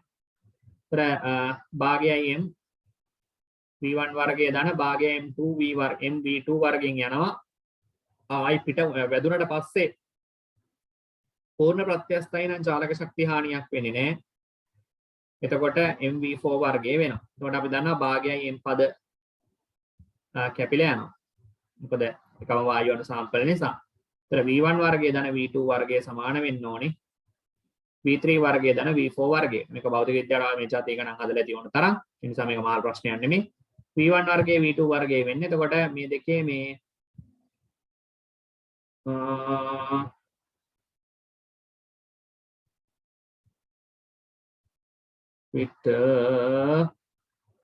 ගිහිල්ලා තියෙන්නේ කොහමද? 7 වර්ගයෙන් සහ 6 වර්ගයෙන් ගිහිල්ලා තියෙන්නේ. ඊට පස්සේ එන්න පුළුවන් අගයන්නේ අහන්නේ. right. එතකොට එන්නේ 7 වර්ගය කියන්නේ කීයද? 49 36යිනේ. 9 6 15 85 එන්නේ නේ. ඒතර v3 වර්ගයට සහ v4 වර්ගයට තමයි යෝජනාවක් අවශ්‍ය 85යිනේ. 85 හැදෙන විදියට ගමු. 85 හැදෙන විදියට 9 වරක් 9 81යි දෙවරක් 2 4යි 85 කියන එකත් ඉතින් වැරද්දක් නෑ නේ. 9 වර්ගය 2 වර්ගය එක තමයි එන්න ඕන පිළිතුරට. මෙයා 6 වර්ගය 36යි 25යි එන්නේ නෑනේ. 8 වර්ගය 64යි 29යි 64යි 25යි 79 එන්නේ නැහැ. මේක මේවා එන්නේ නැහැ නේද? 8 වරක් 8 වර්ගය කියන්නේ 64යි 64යි 31යි එන්නේ නැහැ. right. අපිට ගන්න වෙන්නේ එතකොට පිළිතුරු අංක 1 තමයි ගන්න වෙන්නේ නේ. 9 වර්ගය සහ 2 වර්ගයෙන් වෙන්න ඇති. ඊළඟට යමු ප්‍රශ්න අංක 13ට. තීන උෂ්ණත්වයේදී පරිපූර්ණ වායු අණු වල ඔන්න දීලා තියෙනවා C වර්ග සමානයි 3යි RT 8m. ඔව් හරි. දලු සමීකරණයකුත් දීලා තියෙනව නේද? හරි මොකක්ද අහන්නේ දැන් ඒකෙන්? right okay. මේක කොහොමද හැදලා තියෙන්නේ? දැන් C වර්ග බා සමානයි 3යි RT 8m. PV සමානයි nRT නේද? එතකොට RT පදේ උක්ත කරොත් එන්නේ PV බෙදීම එන්නේ. එතකොට C වර්ග බා සමානයි 3යි 3 බෙදීම m RT වෙනුවට දාලා තියෙන්නේ PV බෙදීම n කියන එක. n කියන්නේ මවුල ගාන නේ. ඒතර මවුල ගාන කියන එක සමාන වෙනවා ස්කන්ධයේ බෙදීම මවුලික ස්කන්ධයට. ඒතර එහෙමනම් අපිට ගන්න පුළුවන් PV බෙදීම n කියලා ප්‍රකාශය අරන් තියෙනවා. ඒකට කැපිටල් M පදයක් ඉවත් වෙලා තියෙන්නේ නේ. කැපිටල් M වාරයක් n කියන්නේ සිම්පල් m කියලා ගන්න පුළුවන් නේ. n වාරයක් කැපිටල් M කියන්නේ සිම්පල් m. එතකොට m වාරයක් කැපිටල් n තියෙන්නේ මෙතන 3යි PV 8 සිම්පල් m කියලා අරගෙන තියෙනවා. මේගොල්ලෝ මේ සිම්පල් m කියලා ගත්තේ අණුවක ස්කන්ධය. ඒතර මුළු අණු ගාණෙන් වැඩි කළා තමයි තියෙන්නේ. හරි ප්‍රශ්නයක් නැහැ. ඕකේ. ඒතර සාපේක්ෂ අණුක ස්කන්ධයෙන් ඔක්කොම ටික හරි. සාපේක්ෂ අණුක ස්කන්ධයේ 50 වන ද්විපරමාණුක වාහන වර්ග මධ්‍යන වේගය අහන්නේ. ඉතින් ආදේශ කරලා ගන්න වෙනවනේ. මුලින් මෙහෙම ගමුකෝ c වර්ග බා සමානයි 3rt යටෙන්. එතකොට මෙතන මුලින්ම මෙයා 3යි r ට දාමු 8.3114 උෂ්ණත්වය කෙල්වින් 227 කියන්නේ 500නේ. මෞලික ස්කන්ධය 50යි. හැබැයි මේක පටලවා ගන්න එපා. සාපේක්ෂ අණුක ස්කන්ධය ඉන්නේ ග්‍රෑම් මවුලයට. මට මේක කිලෝග්‍රෑම් වලට ගන්න වෙනවා. මොකද දැන් 8.314 ජූල් මවුලයට කෙල්විනයට තියෙන්නේ. ජූල් කියන්නේ නිව්ටන් මීටර, නිව්ටන් කියන්නේ kgms වෙන දෙකනේ. ඒතර කිලෝග්‍රෑම් තමයි තියෙන්නේ. ඒ නිසා 50 10 රින් 3ෙන් වැඩි කළා කිලෝග්‍රෑම් කරන්න. මෙන්න මේක පොඩ්ඩක් සුළු කරලා ගන්න. එතකොට 2.494210.5 කියලා එනවා ඇති. මෙන්න මේ වගේ ස්පීඩ් එකක් එනවා ඇති, right? මේක තමයි අපිට ගන්න වෙන්නේ. ඒකෙන් ගමු මේක 10.5ක් වෙන්න ඕනනේ. මේක නෙමෙයි මෙන්න මේ දෙවෙනි උත්තරේ ගන්න වෙන්නේ. හරි. වීඩියෝ එක පොස් කරලා ලියා ගන්න. මේ දෙවෙනි සමීකරණ අපිට ඕන වෙන්නේ නැහැ. පළවෙනි සමීකරණය හදා ගන්න පුළුවන්. පරිපූර්ණ වායු හැසිරීම උපකල්පනය කරන්නලු. පරිපූර්ණ වායු හැසිරීම උපකල්පනය කරලා එකම උෂ්ණත්වයේදී ආපීන්නේදී පාසන් කුමන ද්‍රව්‍යයේ කුමන වායමය ද්‍රව්‍යයේ එක් ස්කන්ධයේ පරිමාව විශාල අගයක් ගන්නේද කියලා අහන්නේ දැන්. PV සමාන nRT. PV සමාන m බෙදීම m වාරයක් RT. එතකොට P පදයේ නියතයක් R පදයේ නියතයක් T පදයේ නියතයක් වුණොත් V සමානුපාතික 1යට m වෙනවා. පරිමා වැඩි නම් මෞලික ස්කන්ධය අඩුයි කියන තර්කය තමයි පාවිච්චි වෙන්නේ. ඒතර පරිමා විශාලතම අගයක් වෙන මෞලික ස්කන්ධය අඩුම එක්කෙනා වෙන්න එපේ. මෙතනදී මෙයා 12 2 24යි 6යි 30යි. මෙයා 32යි. මෙයා 38යි. මෙයා 36යි නේද? මෙයා 28යි. එයා තමයි ගන්න වෙන්නේ. ඉතින් තමයි අපි දෙතුර මොකද මෞලික ස්කන්ධය අඩුම එක්කෙනාට තමයි වැඩිම පරිමාව දෙන්නේ. 15 වෙනි ගානට ගියොත් වීදුරු බඳුනක් තුළ ඇති ඔක්සිජන් විසර්ජන විදුලි විසර්ජනයක් මගින් හරි ආංශිකව පරිවර්තනය කරනවලු. O2 gas O3 gas මේක ආංශික පරිවර්තනයක් නම් මෙහෙම වෙන එක තමයි හොඳ. කමන්නේ දැනට අපි එහෙම දාගමු. 3යි O2 2යි O3 right. ඒතර ආරම්භක අවස්ථාවේදී තියෙන මවුල ගාන අපි දන්නේ නැහැ. අපි නිකමට හිතමුකෝ ආරම්භක අවස්ථාවේ n ප්‍රමාණයක් තිබුණා කියලා. ඒතර ඒකෙන් 130ක් නම් n වලින් 130ක් කියන්නේ 0.3n ප්‍රමාණයක් නේ. ඒතර විඝටනය වෙනවා 0.3n ප්‍රමාණය. ඒතර එහෙමනම් මෙයාගේ ඉතිරි වෙන්න ඕනේ අවසානයේදී වෙන්නේ 0.3යි sorry n වලින් 0.3ක් අඩු වෙන්න ඕනේ විඝටනය වුණාම. ඒතර 0.7n ප්‍රමාණයක් ඉතුරු වෙනවා. හැබැයි මෙයා හැදෙන්න ඕනේ මේ වගේ දෙගුණයක්. ඒතර 0.6n හැදෙනවා. ඒතර අවසාන වශයෙන් ගත්තොත් sorry 0.3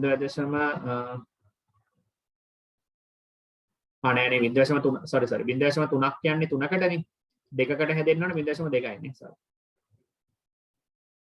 ඒ අනුව සමස්තයක් විදිහට 0.9n වෙනවා අවසාන පද්ධතිය. ඒතර අහන්නේ අපි මේක පීඩනය පරිවර්තන වුණා බඳුන තුළ පීඩනය අඩුවීමක් වෙනවද කියලා. ඉතින් දැන් අපි නිකන් බැලුවොත් දැන් P සමානයි PV සමානයි nRT නේ. PV සමානයි nRT නේ.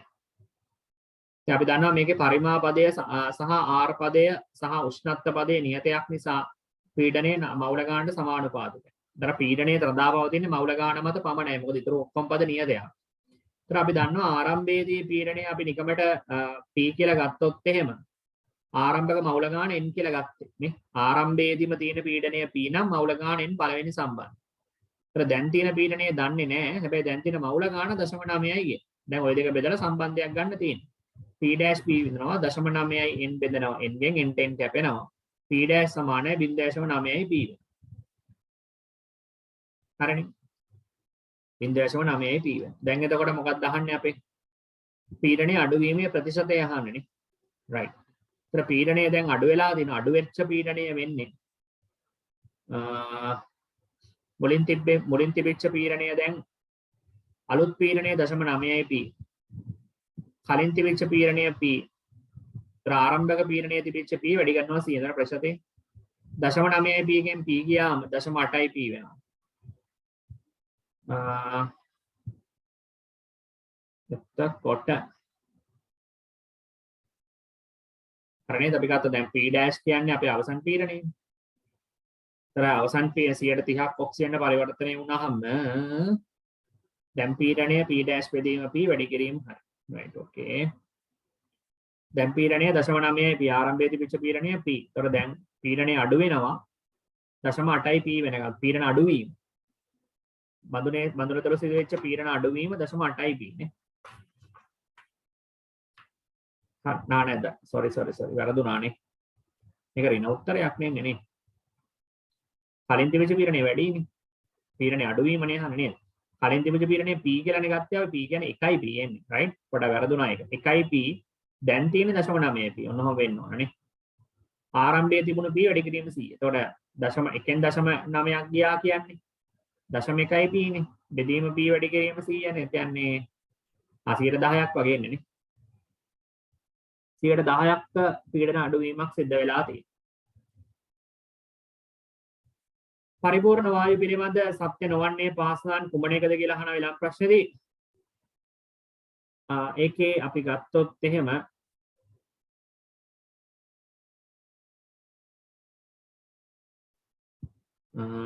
මොකක්ද අහන්නේ සත්‍ය නොවන්නේ නේ. හරි. අණු අතර ආකර්ෂණ හෝ විකර්ෂණ බල නොමැත. පරිපූර්ණ වායු වල නම් ඉතින් ආකර්ෂණ බල විකර්ෂණ බල නැහැ කියන එක හරි. අණු වල චාලක ශක්තිය සාමාන්‍ය උෂ්ණත්වය මත පමණක්. දැන් E බා සමානයි 3RT යට 2L. E බා සමානයි 3RT යට 2L. එතකොට සාමාන්‍යයේ උෂ්ණත් නැහැ. චාලක ශක්තියනේ සාමාන්‍යයේ කියන්නේ E බා T මත පමණක් රඳා පවතිනවා කියන එක හරි. නේ ඒක හරිනේ ප්‍රශ්නයක් නැහැ. අණු අහඹුලේ සරල රේඛා දෙක එකම වේගයෙන් ගමන් කරයි කියන එක වැරදි. එකම වේගයෙන් නෙමෙයි යන්නේ විවිධ වේගවල. අපි ඒ නිසා තමයි මධ්‍යම වේගයක් ගණනය කරන්නේ. ඒක තමයි උත්තරේ. වායු අණු වල විශාලත්වයේ අතර දුරහා සස්තරේ නොගිනි හැකි තරම් කුඩායි. ඒක නිවැරදි. අණුක සංඝට්ටන ප්‍රත්‍යස්ත වේ කියන එක නිවැරදි. නිවැරදි කියන්නේ පරිපූර්ණ වායු සඳහා නිවැරදි. ඊතර පිළිතුරු අංක 3 නේ. right. සත්‍ය නොවන්නේ නේ අහන්නේ. ඊළඟට T1 T2 උෂ්ණත්ව දෙකක් සඳහා වේග ව්‍යාප්ති දීලා තියෙනවා. වඩාත්ම ගැළපෙන විචලනය අහන්නේ. එතකොට මෙතන T1 උෂ්ණත්වයේ වැඩිද? උෂ්ණත්වයේ වැඩි නම් මොකද වෙන්න ඕන දැන්? අපි දන්නවා සාමාන්‍ය වක්‍රය මෙහෙම තියෙන්නේ. මේක T අපි තුමු මේක T2 කියලා. අඩු උෂ්ණත්වයේ T2ට වඩා T1 වැඩි නම් මේක මෙහෙම වෙන්න ඕන. T1 මෙහෙම වෙන්න ඕන. නේද? T2 T1 තර මොකක්ද අපි ගන්න ඒකට? මේකට දෙක ගන්නත් පුළුවන් පහ ගන්නත් පුළුවන්. ඉතින් 2යි 5යි දෙකම එක වගේ කිසි වෙනසක් නැහැ නේ. නෑ T2 උෂ්ණත්වයේ වැඩි එක්කෙනා T1 නම් උෂ්ණත්වයේ වැඩි එක්කෙනා T1 නම් එන්නවනේ 5. උෂ්ණත්වයේ වැඩි එක්කෙනා T2 නම් උත්තරය අංක 2 කියලා ගන්න පුළුවන්. නේ මේ ප්‍රශ්නයක් නැහැ. දෙක හරි පහ හරි දෙක ගන්න නැහැ. උතනදී මෙතනදී අපි කියනවා T1 වැඩි කියලා. T1 වැඩි නම් ඉතින් අනිවාර්යෙන් T2ට පල්ලෙහෙන් එන්න එපා. පල්ලෙහෙන් දකුණට බර වෙලා එන්න එපා. ඒතර මේක පහ උත්තරේ තමයි වඩා සාර්ථක උත්තරයක් විදිහට ගන්න වෙන්නේ. තුන්වෙනි උත්තරේ මොකක්ද අවුල? උෂ්ණත්වය අඩු එක්කෙනා තමයි අඩුවෙන් දීලා තියෙන්නේ. වැරදීනේ. දෙවෙනි එකේ වැරද්දක් තියෙනවා. T1 උඩට ගිහිල්ලා තියෙනවා. T1 මේ දකුණට එනවා. උත්තරංග පහ ගමු. පරිපූර්ණ වායු නියදියක් සම්බන්ධයෙන් පහක් දැක්කන කුමන වගන්තිය සත්‍ය වේද කියලා අහන්නේ. හරි සත්‍ය වේද කියලා අහන්නේ. අණුක වේගවල ව්‍යාප්තිය උෂ්ණත්වය මත රඳා පවතී. ඉතින් අනිවාර්යයෙන් අණුක වේගවල ව්‍යාප්තිය උෂ්ණත්වය මත තමයි රඳා පවතින්නේ. නැත්නම් මේ උඩ ප්‍රස්ථාර ටික බැලුවත් පේනවනේ. උෂ්ණත්වයත් එක්ක විචලනය වෙනවා. නේ නියත පීඩනයකදී උෂ්ණත්වයේ මට මේ ABCD ප්‍රකාශනයක් වෙන්න ඕනේ මේක මේ 1 2 3 4 දැම්මට හරි අණුක වේගවල ව්‍යාප්තිය උෂ්ණත්වය අතර හරි නියත පීඩනයකදී උෂ්ණත්වය සහ පරිමා වෙනස් වීමේ ශීඝ්‍රතාවය උෂ්ණත්වයේ පරිමාණය සෙන්ටිග්‍රේඩ්ද කෙල්වින්ද යන මත රඳා නොපවතී. ඒක හරි. දැන් නියත පීඩනයකදී උෂ්ණත්වයේ සමග පරිමා වෙනස් වීමේ ශීඝ්‍රතාවය. පරිමා වෙනස් වීමේ ශීඝ්‍රතාවය කියන්නේ මොකද? PV = nRT. නියත පීඩනයකදී පීඩනය නියතයි. උෂ්ණත්වයේ සමග ඒතර උෂ්ණත්වයේ සමග ඒතර මේකත් නියත ඇති කියලා අපි හිතමු. ඒතර V සමානුපාතිකයි T නේ. එතකොට උෂ්ණත්වයේ සමග පරිමා වෙනස් වෙන පරිමා වෙනස් වීමේ ශීඝ්‍රතාවය කියන්නේ ඩෙල්ටා V බෙදීම ඩෙල්ටා T ශීඝ්‍රතාවයක්නේ. ඒක සමානුපාතික වෙන්න උෂ්ණත්ව වෙනස් වීමේ ශීඝ්‍රතාවය ඩෙල්ටා V බෙදීම ඩෙල්ටා T. දැන් මෙතන කේස් එක තියෙන්නේ අපි දන්නවා සෙල්සියස් උෂ්ණත්ව වෙනසක් ගත්තත් කෙල්වින් උෂ්ණත්ව වෙනසක් ගත්තත් වෙනසක් නැහැ. දැන් සෙල්සියස් 25 ඉඳන් සෙල්සියස් 30ට වෙනස් කරාම වෙනස 5යි. ඒතර මෙතන දාන්නේ 5 අපි. ඒක කෙල්වින් වලින් ගත්තොත් කෙල්වින් 298 තියෙන්නේ 25ට 303ට යනවා 30ට. 30ට 303යි 25ට 298. නේද? වෙනස ගත්තොත් වෙනස 5ම තමයි. ඒතර මෙතන දාන්නේ වෙනසක් නිසා බලපෑමක් නැහැ. හරි. හැබැයි වෙනස නැතුව උෂ්ණත්වය ආදේශ කරන්න තිබුණා නම් වෙනස් වෙනවා. උෂ්ණත්වයේ සමග පරිමා වෙනස් වීමේ සීගල උෂ්ණත්ව පරිමාණය සෙන්ටිග්‍රේඩ් කෙල්වින් විතර දාපවතින්නේ නැහැ. ඒක හරි. මෙතන අපිට වෙනසක් ගන්න මෙතනත් වෙනසක් ගන්න එපේ. ඒක හරියන්න ඕනේ. හොඳේ. උෂ්ණත්වයේ නියතව තබා ගන්නා තාක් නියතයේ පරිමාව නියතව තබි වැරදි. එහෙම වෙන්නේ නැහැ. උෂ්ණත්වයේ නියතව තිබ්බයි කියලා පරිමාව වැඩි වෙන්නේ නැතුව තියෙන්නේ නැහැ. මවුල ගන්න වැඩි කරොත් වැඩි වෙනවා. වායුවේ පීඩනයේ ඒකීය කාලයකදී සිදුවන සංඝටන සංඛ්‍යාවේ වර්ගය මත රඳා පවතී. මෙහෙමයි දැන් වායුවේ පීඩනය මෙහෙමනේ PV සමානයි 3n 1 MnC වර්ග භාගිලා තියෙනවා. කොහොම පීඩනය රඳා පවතිනවා කරුණු තුනක් මත මම මේක මෙහෙම ගන්නම්කෝ m වාරයක් n බෙදීම v වාරයක් c වර්ග බහුම ගන්න. චාලක අනුකවා සමීකරණය. ඒතර p සමානුපාතික වෙනවා m ට n බෙදීම v ට. ඒ කියන්නේ ඒකක පරිමාවක ඇති අනුගණන සහ c වර්ග භාග. ඔය තුනට තමයි සමානුපාතික වෙන්නේ. වායුවේ පීඩනය ඒකීය කාලයකදී සිදුවන සංඝට්ටන සංඛ්‍යාවේ වර්ගය මත රඳා පවතිනවා නෙමෙයි. ඒ දැන් වායුවේ පීඩනය ඒ ස්කන්ධයේ වැඩි වෙද්දී පීඩනය වැඩි වෙනවා. ඒකක පරිමාවක තියෙන අනුගණන වැඩි වෙනකොටත් පීඩනය වැඩි වෙනවා. ඊට අමතරව වර්ග මධ්‍යන වේගය වැඩි වෙද්දී පීඩනය වැඩි වෙනවා. ඒක සංඝට්ටන සංඛ්‍යාව. මෙහෙමයි සංඝට්ටන සංඛ්‍යාව වැඩි වෙනකොටත් පීඩනය වැඩි වෙනවා තමයි. හැබැයි සංඝට්ටන සංඛ්‍යාවේ වර්ගය මත රඳා පවතිනවා කියලා කියන්න බෑ. වේගය මත රඳා පවතිනවා කියන එක නම් හරි. වර්ග මධ්‍යන වේගය මත රඳා පවතිනවා කියන එක හරි. සංඝට්ටන සංඛ්‍යාවේ වර්ගය කියලා එකක් අපි ගන්නෙ නෑ. අපි ගන්නේ වර්ග මධ්‍යන වේගයේ වර්ගය විතරයි. ඒක වර්ග මධ්‍යන වේගය ගන්න. මත මධ්‍යන වේගයේ වර්ගාගේ. සංඝට්ටන සංඛ්‍යාව වර්ගය කියලා එකක් ගන්න නෑ ඉතින්. එහෙම ගත්තාම CDත් වැරදි. A හා B සත්‍යය නම් මේක උත්තරංක 1 කියලා ගන්න මතක ඇතිනේ ABCD ප්‍රකාශන මේවද. ප්‍රශ්න අංක 19. වායු පිළිබඳ චාලක අනුකවාදයට පරිපූර්ණ වායු නිදර්ශනා පාසල කුමන වගන්තිය සත්‍ය නොවේද කියලා අහන්න. right පික බලමු.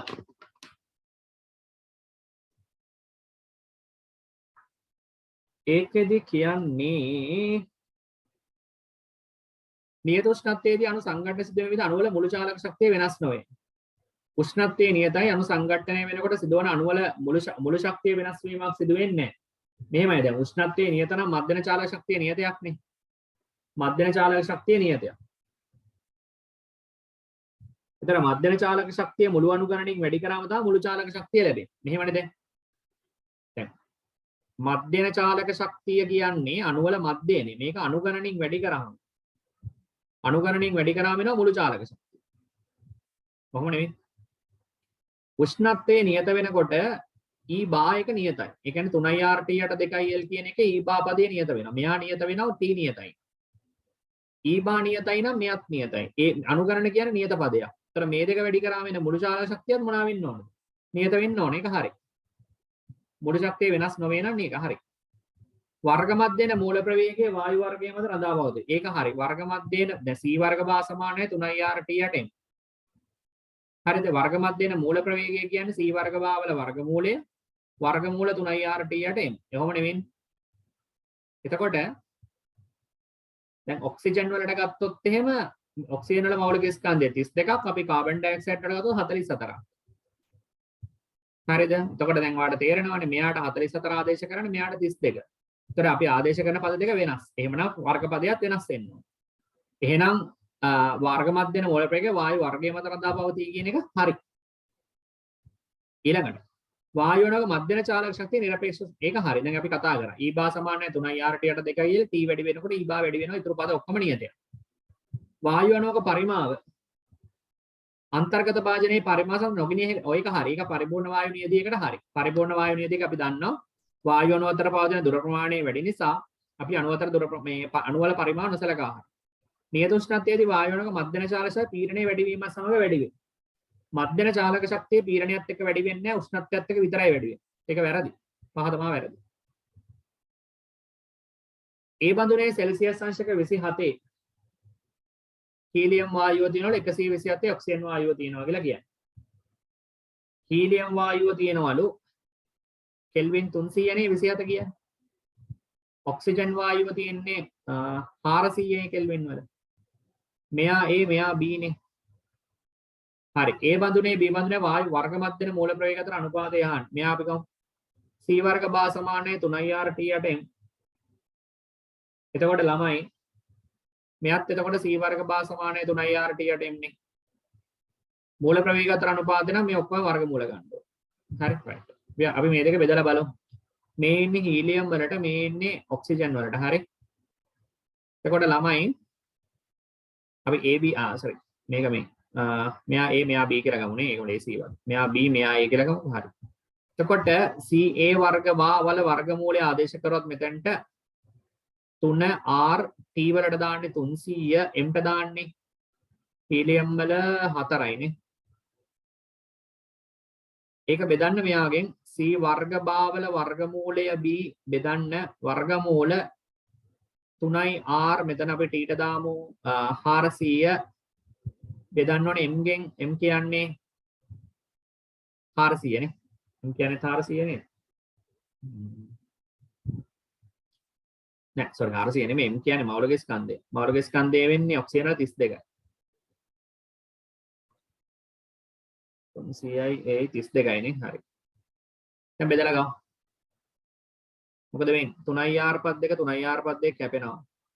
බිංදු දෙකකට බිංදු දෙකකුත් කැපෙනවා. 32 උඩට යනවා. 32 උඩට ගියාම 4ට එකයි 32ට 8යි එයාට උඩට යනවා. 24 බෙදීම 4යි කියන්නේ 6ක් එන්නේ නේ. 6යි. ඒතර CA වර්ග 6 කියලා උත්තරයක් නෑ නේ.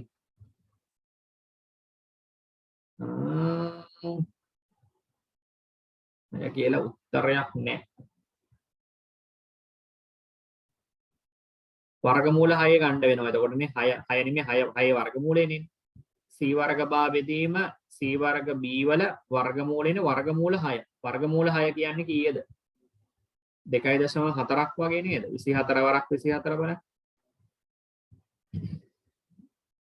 හරිනේ එතකොට. ඔව්නේ. හරිනේ 5.0 ගන්න. 2.4යි කියලා ගමු. හරි. ඔන්න මම පළවෙනි ටියුට් එකේ විස්තර සාකච්ඡා කරා. ඔයාලට තියෙන දෙවෙනි ටියුට් එකක් දැන් කරගෙන යන්න ගෙදරදී. right? පළවෙනි MCQ විස්තර ඩිස්කස් කරා. දැන් ඔයාලට හොඳ දැනුමක් ඇති කොහොමද මේ වායු වල බහුවර්ණ ප්‍රශ්න වලට උත්තර දෙන්නේ කියලා. right? okay.